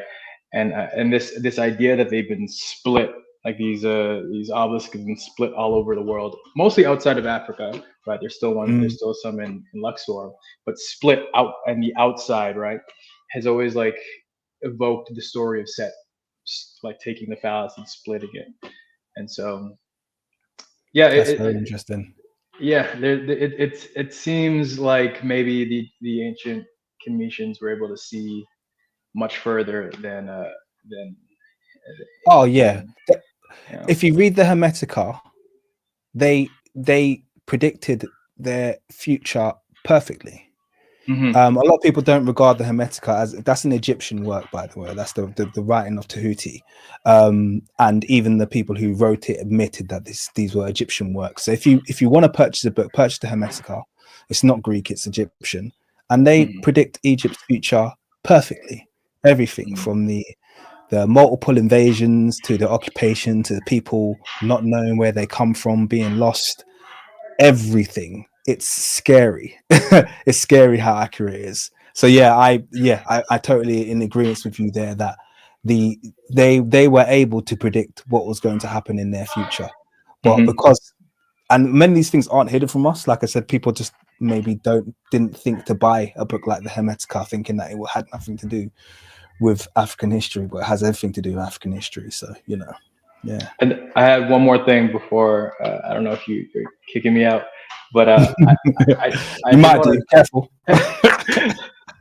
Well, I wanted to bring up some recent technical news that's been coming out. They're scrubbing the internet right now. A lot of the internet is being absolutely scrubbed right now. The Wayback Machine. This is a protocol that goes back. Yeah. They're taking a lot of things down, and the conspiracy mind in me says maybe it's related to something that we're doing here, but I think it's very important that we start like downloading hard copies of the internet. Yeah. And I had a suggestion for you as far as merch, which would be like in the same spirit of those obelisks, right? if there were something where we could have like a physical hard drive of some of these things that you've uncovered, or some of the things that the community's uncovered, that way we could physically buy these things, support the cause, but also have a physical copy, right? In the same way that you'd have a decentralized, spread out version of the information. And and because honestly, the work that I do right now is in AI. I'm doing a lot of downloading information and scraping information and building models that allow us to have our own perspective. That's what a model is. It's a relationality of information that have us our own way of understanding and crystallizing this information. And so I think I think it's very important, and it's time pressing to kind of like get into these directories, these old websites, these museum. So a lot of these museums take pictures of a lot of this stuff, okay, put them in these extended pages, just getting in there and just like doing our work and scraping them as fast as possible and cataloging it for those things. Very good idea. Are we connected? Not yet, no. Okay, so if any of my Discord members are there, please share the link in the chat. If anyone's there, I can't see anyone who's there. Maybe I'll do it later before the stream ends. I'll share you the link and then just send a friendship request, whatever, and we'll make sure we stay connected. Happy to hear some more extension of some of those ideas. I'm going to let the video play for a bit longer now, guys, if you don't mind. Cool. Ancestors left us with a powerful legacy, and Africa is the cradle of humanity for a reason. It's not a coincidence that humankind was born in Africa and spread out to conquer the world. We have been through slavery, colonization, and exploitation, but that only strengthens our resolve. If we remain weak, we will be enslaved again in this global order. But if we are strong, we will be respected, and that respect will extend to all of humanity. We don't seek to dominate others. Our goal is to build a different, more humane world, free from exploitation. As the reservoir of the world's resources, known and unknown, Africa has the power to help humanity thrive. So, our struggle is not selfish. It's about building a better world for all. When Africa rises, the world will benefit from our strength. Unlike the West, which builds power through domination, Africa's rise will uplift humanity. We must reject the Western mindset of domination. Even in Europe, this mentality of domination is fracturing their unity, with countries like Greece resisting being controlled by Germany or France. So, let's take these final minutes for discussion. Earlier, Madam Sankara asked, where do we come from? Where are we? Where are we going? These are the key questions. In the last 50 or 60 years, Africans have experienced more than any other people on Earth. We've had founding fathers who established republics, lifelong presidents, and single-party systems with one opinion, one slogan, and one party for the entire nation. We've also had multiple parties, ethnic, family, and village-based systems. At one point, there was the Africa of the colonels, where military leaders, after staging coups, ruled the continent. They were seen as incorruptible and were given the chance to lead. We've had coups, we've killed leaders, and we've seen African leadership decapitated. We paralyzed movements and imprisoned leaders like Mandela, who spent 27 years in jail just for demanding dignity, freedom, and equality. We've gone through popular mobilization to celebrate African heads of state, with groups cheering and dancing for them as they passed. We had financial aid projects from institutions like the World Bank, and debt piled up. Toxic and even nuclear waste was dumped on our coasts, and people died from it, but we were told it was our own waste, not that from foreign nations. We've seen youth movements, women's mobilization, and strong unions, all part of Africa's experiences over the last 50 to 60 years. Yet despite all these experiences, Africa remains in debt, poor, and underdeveloped. We've lived through many slogans: health for all by 1980, sustainable development, and now emergence. But how will we emerge? No one knows. Africa has gone through every possible system. We've had lifelong presidents, presidents with vice presidents, countries with multiple presidents and prime ministers. We were even ahead of Europe in appointing a female prime minister. Africa had already named a woman as prime minister before France did. What haven't we tried? Coups, civil wars, national conferences. We've done it all. But Africa remains fragile. Leaders are assassinated. Countries are referred to the International Criminal Court at will. And food security is still an issue. That's a big problem that he's raised there. It's the fact that African leaders, whenever they get too progressive or do something they don't like, they're just referred to the ICC, which is the International Criminal Court, and then they're put on trial. And also in terms of the assassinations, I always raised the fact that I think Nigeria has had, 9 presidents die in office, which is just like a crazy amount. I think the next nation after us is like three or 4, so that's a ridiculous amount of presidents to die in office. So there's a price, at least historically, there has been a price to pay for basically trying to work your way out of out of dependency and into autonomy from the West. There is a price to pay. It does come with kickback. It's not something that we can just freely do. And I think a lot of people, not on this channel, but I think a lot of people who maybe view from outside have a very derogatory view of what Africans are capable of. They're looking, Africans need to sort themselves out. Oh, Africa, look at Africans, they're so poor. Oh, Africa so this, Africa so that.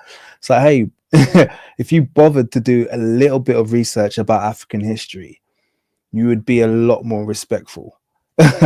You'll be a lot more respectful, because actually most of the nations around the world followed Africa when it came to independence as well. It took African leaders to really push for independence, and then that kind of set fire to the rest of the world. So, there's a lot going on there.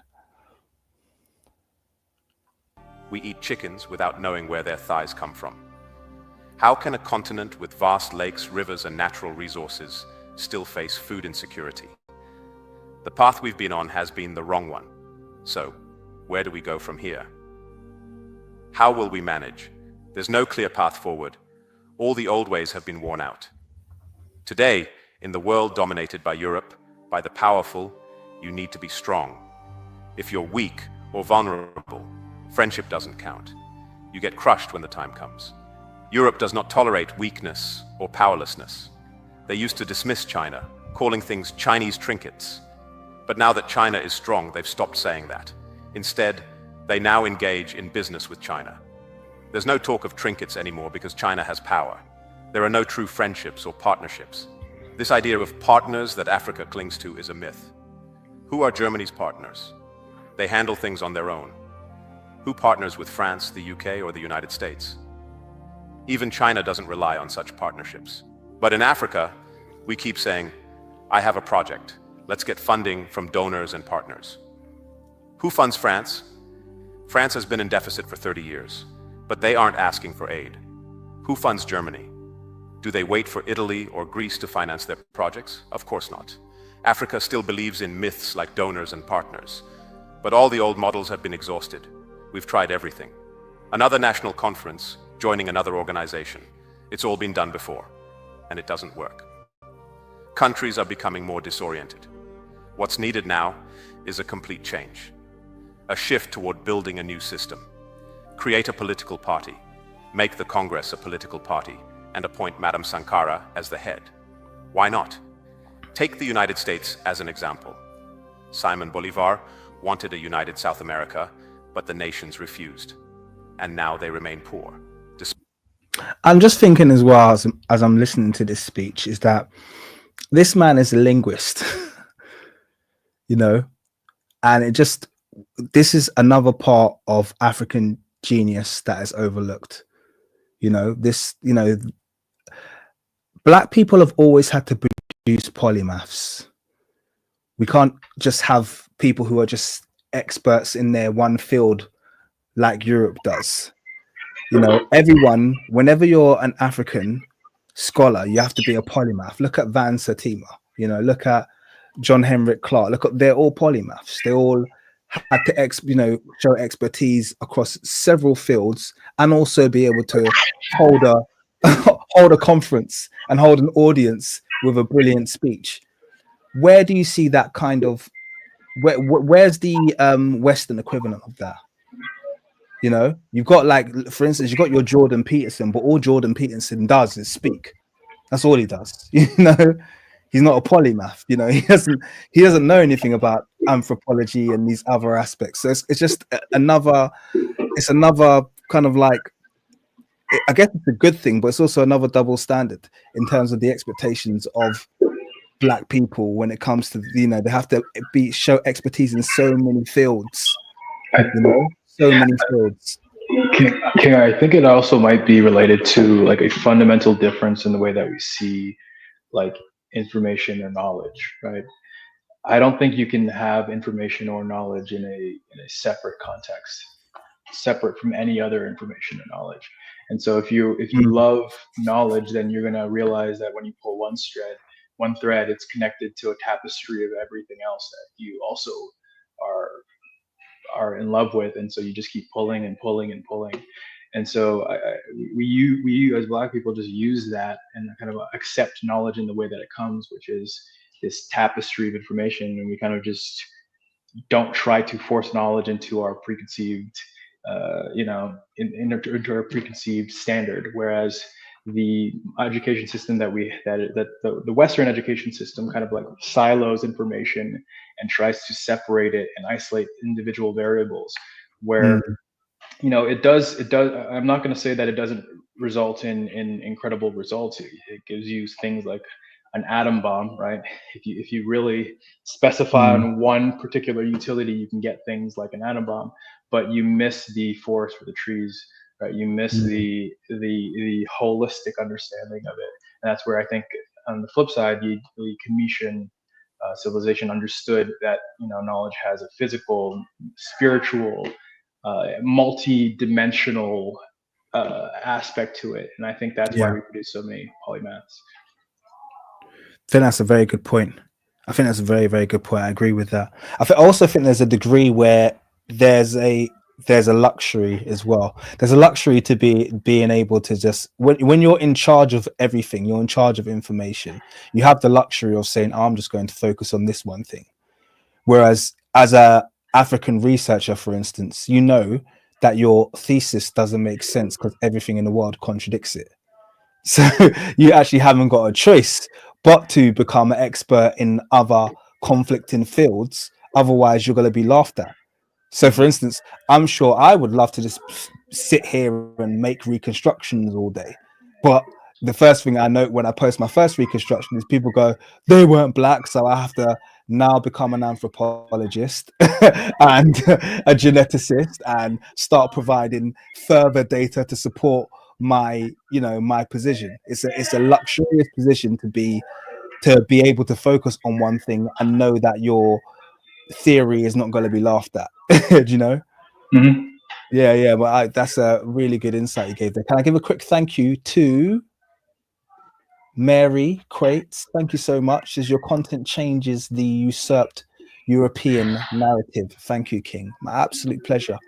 And I'm glad that it's being perceived that way. That's really good. That's very warming content comment, and I appreciate the $10 donation as well. Very generous. Thank you very much. And I just want to add to King, you know, when he said that that European nations don't have partners, but Africa does. And sadly, could you mute someone with a screaming shout? Is that you, man? Sorry. Go on, Archie. You know, feed that child, man. What are you doing, man? As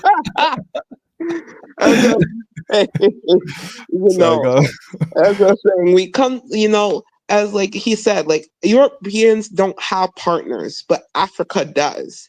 And hearing that is just like, and it's just crazy to me that, like, Africa's the only continent that needs to rely on other nations to help. And we have to understand. And for me,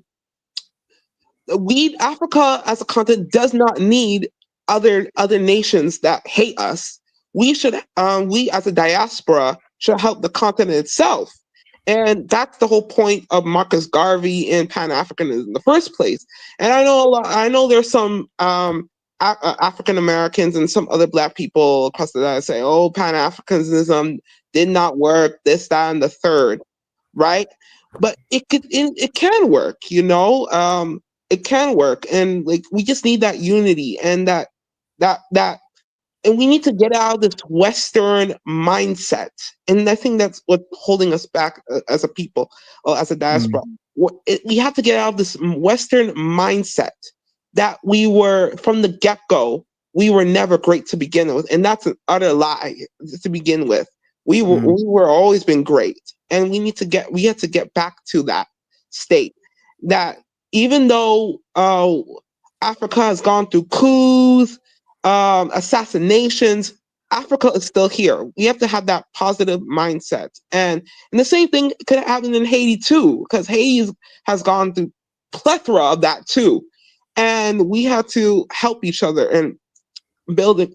And I think that and also this ties into what he mentioned earlier about the spirituality too, is that we should click our history with spirituality, because we are a very spiritual people. Even though the Western world, we've been in the Western society for so long, we're still a spiritual people. We always have been. And unlike other nations like in Europe, because of the Enlightenment period, by the way, got their knowledge from us, the Enlightenment period got our knowledge from us. They've gone down the spirituality. So we need to uplift that in order to restore Africa and stuff. Yes, especially I think we really need to reapproach the word spirituality, because it like you said, it has a Western veneer to it. There is this separation between spirituality and materiality that doesn't exist in reality. And a lot of African spirituality is just spiritual science. It's just the understanding that in order to see the world in totality, you have to use both eyes. Right. Yep. You have to use both your material and your spiritual, because there's an underlying pattern that governs the material on top. And so I think we need to kind of like remove this idea that spirituality is this like woo. There's a mysterious aspect to it, but the approach that I love about African spirituality is that it's very straight up. It's very, I've been looking into some of I'm Nigerian, I'm Igbo. So I've been looking into some of our traditional spirituality on a channel here called the Medicine Shell, and just the illumination of how, especially if you have African ancestry, finding the line through which the spirituality you descend from, it's almost like rediscovering a philosophy or a way of thinking about the world that's so familiar yet so distant, right? It's like a weird remembering, yet, but it's just describing the world that you see apparently in just ways that are relational. And I think that's what spirituality is all about. And I think that is our superpower, especially as we're moving into this transition age, right? We're transitioning right now. That's the thing. It's like this 248-year period, which is the average length of an empire, we say. But that period has come to an end. It's coming to an end in the next couple of months, actually.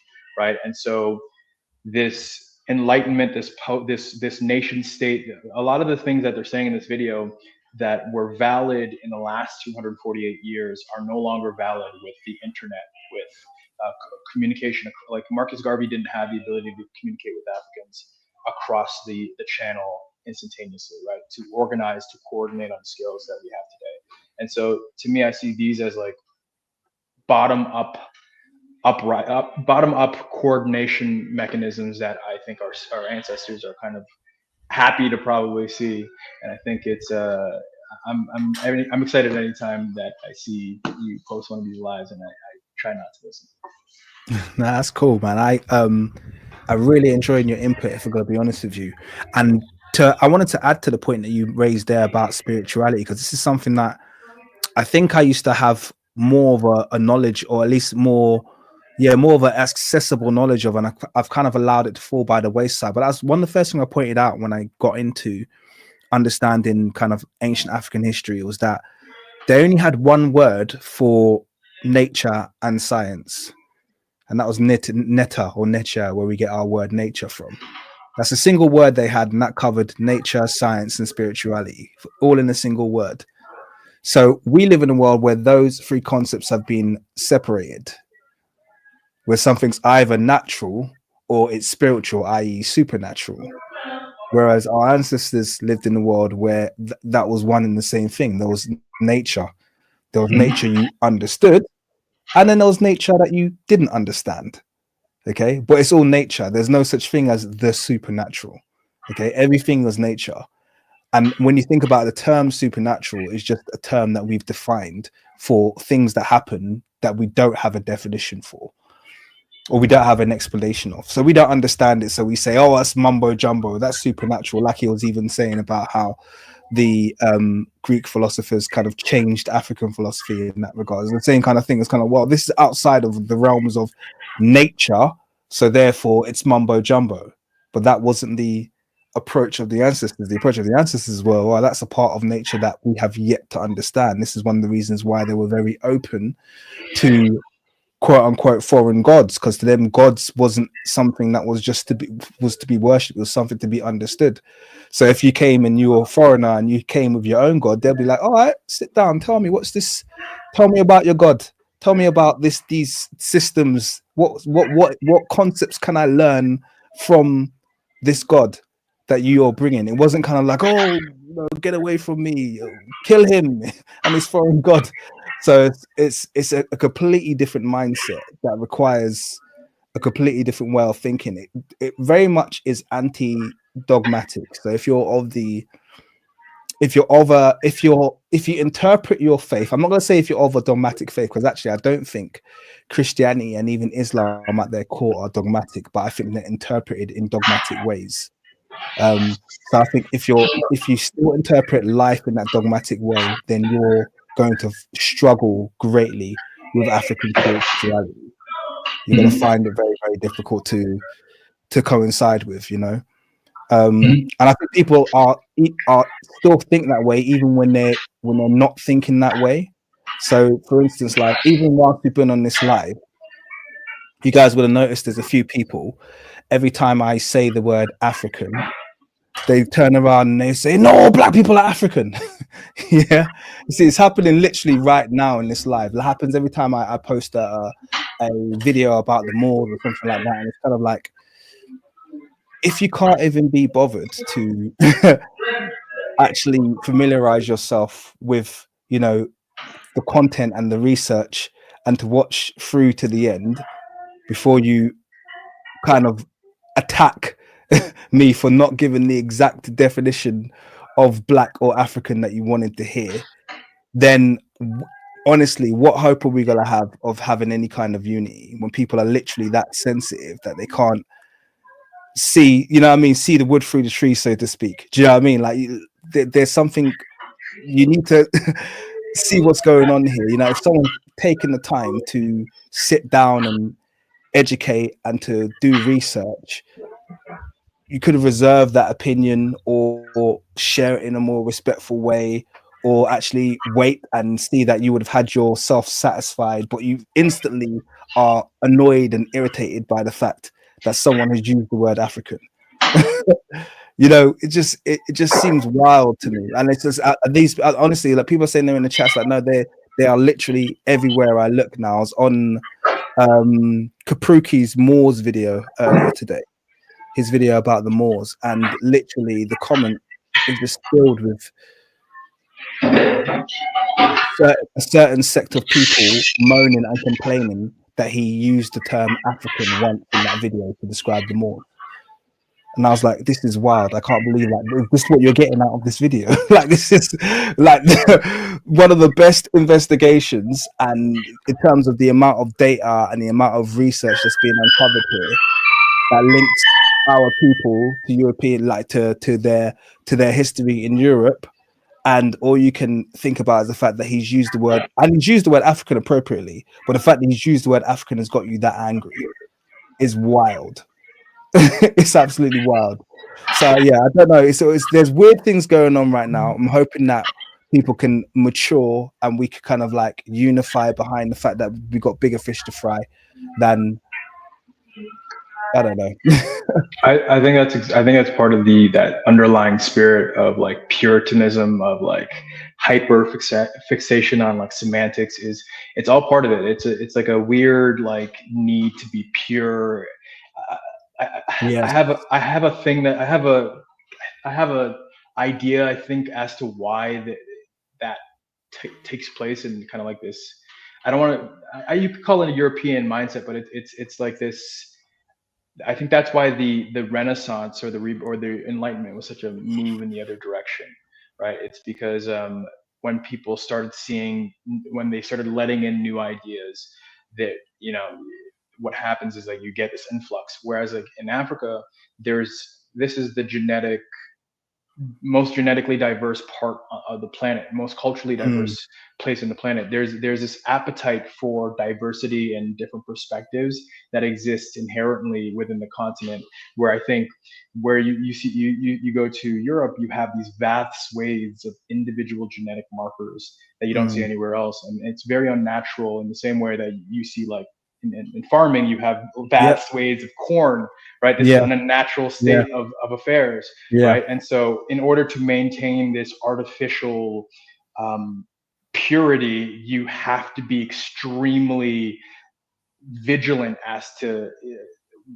noticing and destroying abhorrent or diverging views, right? And so that's why there's this instinctive rejection of diversity or difference, or seeing something that needs to be, this is the language, this is exactly how you speak it, right? There's this, even French right now, a majority of French words are becoming loan words from Africa, right? Figures, right? And so there, you see this French conservative movement pushing back, like from genuine fear that French will become an African language, that it needs to remain pure, that you need to speak French properly.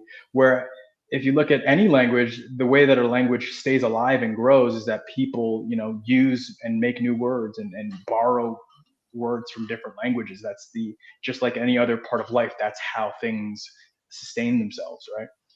And so I noticed that there is this, and I want to say it is pure. I don't even want to know I don't even know specifically if it's just European. I don't know. I haven't looked into the Asian part of it, but there is this monoculture affinity that I see, and I think that's what you were touching on.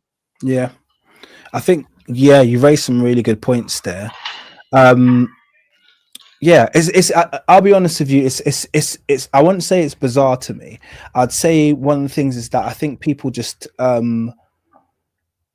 do think there's a bit of separatism involved in it, and I do also think there's an element of denialism as well, which I've tried to.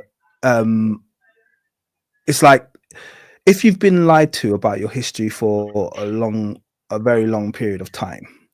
And your history, like for instance, as a person of Yoruba descent, my history is a lot clearer than some other groups in the diaspora. I have to acknowledge that. I have to be aware of that, and I have to not diminish the fact that someone else's experience is a lot more confusing and convoluted than my own. So I have to understand that. But then I think that leads to extremes where people say, well, I've been told this about my history, and these people always lie. So everything they told me must be a complete lie. There must be no truth to it. And therefore, if they told me I come from here, I'm going to believe I came from here. Which I totally understand, by the way, because I'm like that with a lot of history that I receive. But I don't think that's true. I think I've always said, I think there's a huge mix going on in the diaspora. I think there's European ancestry, I think there's indigenous ancestry, and I think there's African ancestry, and all three have support. All three of those strands have support into what makes up the diaspora. But then you've got a group that perhaps will say, no, we are only this ancestry. We've got nothing to do with these person. We don't look like them. We don't even like them. We don't. And you know what? They're as bad as the Europeans. Do you understand what I mean? That's Right. when it's kind of like, hey, look, I get why you got a problem with them. Yeah, I do. I get why you got a problem with them. You don't have to project that everywhere, because trust me, we've suffered maybe in a different way, but we've suffered very much, as you know what I mean. We've suffered a lot. Yeah, we've all suffered. There's clearly there's clearly a work going on that's against people of of melanated black phenotype. Okay, and it's against all of us. It's not just against those in the diaspora, and it's against all of us. We're all getting it equally. So we should use that as a cause to unite, not to separate. That's kind of my perspective. So that's kind of like a broader Pan-Africanism, where it's kind of like I'm Pan-African, but I'm also acknowledging the fact that not everyone is directly from West Africa, because I don't believe that's the case. 100%. I've never thought that was the case. I don't believe that's the case. So yeah, so that's kind of it. I want to say a big thank you to Kelnari. He said Ibrahim Traore. So he's the is it Burkina Faso, Ibrahim Traore, or is it Niger?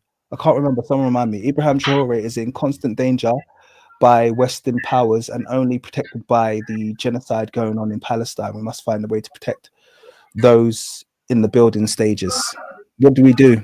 I think it's a wonderful statement you put out there, and the $10 is very, very appreciated. I don't know if I have a solution for that. I don't know. I think I don't know.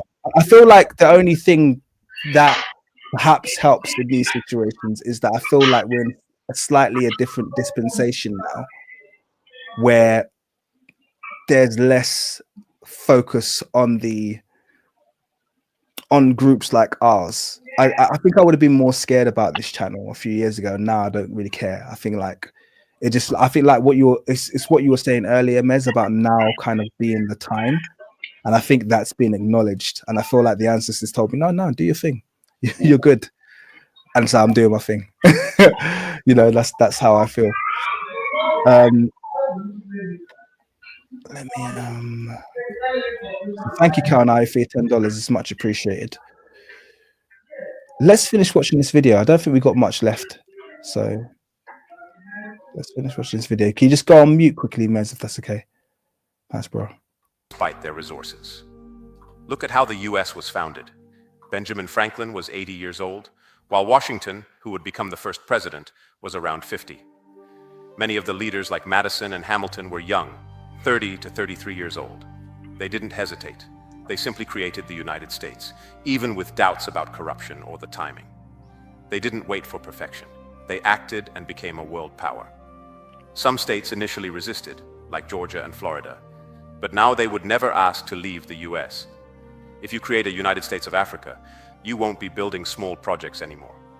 You'll launch major initiatives to feed the population and develop large-scale industries, from fisheries to agriculture across the continent, from Dakar to Namibia. Africa has the resources to become a great power, but it requires a complete change in thinking.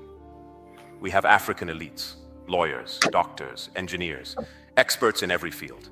We can build powerful institutions, universities, science centers, and more. But if we remain weak, we'll continue to be crushed.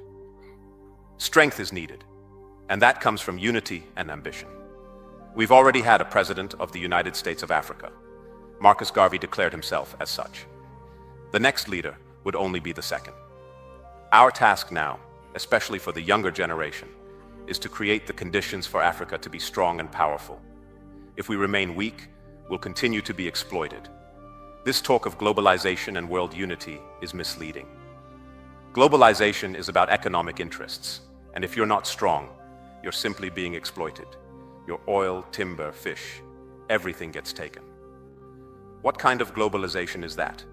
In a so-called global village, who's the village chief? It's certainly not us. We're being fed with illusions, but we need to wake up. It's time for a radical shift. The African Union, as it exists today, is ineffective. It's financed by Brussels, and when someone pays your bills, they control your agenda. You can't speak about certain issues, like Sankara or Gabon. What kind of representation is that for Africa? In 50 or 60 years, nothing has worked. All the old paths have failed. We need a complete overhaul, a continental African federation with real power. It's time for us to create our future, to build something new, and ensure that Africa becomes strong and prosperous. Otherwise, we'll remain stuck, repeating the same mistakes. This is almost a form of political deception. While we wait, if we can, we should focus on large Pan-African projects. This is why I'm trying to convince the political leaders in my country to create what I'd call the largest university on the African continent. There's space, there's money, and there's youth. So let's build it. A grand university where everything is taught, from cooking to space exploration. At the very least, we can do this. Until the lions have their own historians, the tales of the hunt will always glorify the hunter. Dope. So there you go. Amazing video.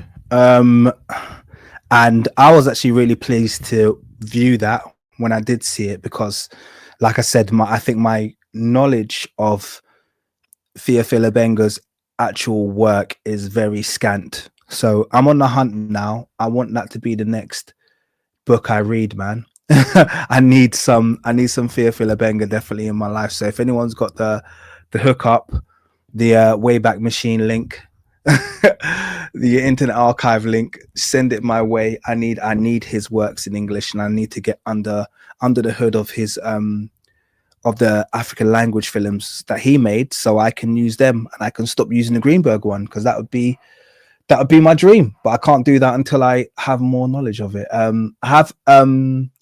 Camgiverse did try and send me some stuff, but it was kind of very surface level, so it wasn't enough for me to base anything on. I need to kind of get into a book. So Wildflower said there's a book on Amazon by him. Is that book in English, Wildflower? Is that in English? Because if it is, I'll buy it. If it is, I'll buy it straight away. Yeah. Feel free to share that link. I'll be going after that. Yeah, but that's it. It's 11:45 now. It's very late in the UK. So I'm gonna put it open to any closing thoughts from my guests on the panel today. I'll say one thing, brother, is that thank you again for all this work that you've been doing. Shout out to Graphic C, Kalamika, Trail Black, all those guys that are contributing, and this is something important. I love this this stream today. I came in a bit late, but I managed to get a good chunk of it. So, and I learned some things. And just a reminder of that we have greatness, and that we're blessed. That's all one word I could say. We are blessed. We are blessed. So I'll say that. Nice closing thoughts there, RJ. Thanks, man.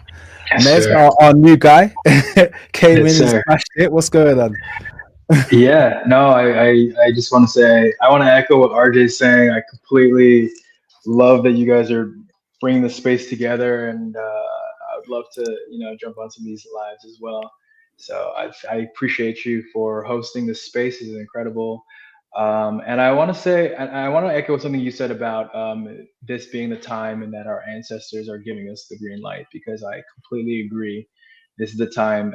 This is completely our time. The fact that we've moved into an age where we can connect with each other across from different times and spaces, and coordinate on these kind of scales. I think this is it lends a real strength to the African spirit, which is about coming across together from diversity. And so I think this is our time to really take advantage of these technologies, these communication methods, to really restore ourselves to where we need to be and where we are in spirit, but maybe not materially.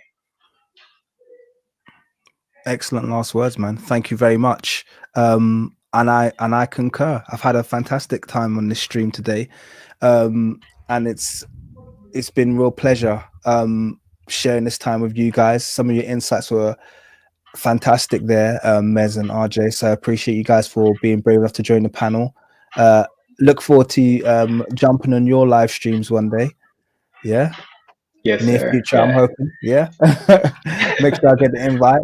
And I'd like to thank the kind people who contributed as well. So thank you to Mary. Thank you to Kelnari. Thank you to, so I'm just scrolling up as we speak. I had 2 other donations, but they disappeared from the screen. But I want to thank you either way, everyone who made a donation today. It's very, very much appreciated. It's disappeared from my stream now. I should have probably written your name down, but thank you very much. I've had a good time on the stream, and I think we've all learned a little something. Now, everyone go out, get your Theophile Obenga books, and we will meet on the next stream. Thank you. Have a good day, everyone. Thanks. Bye.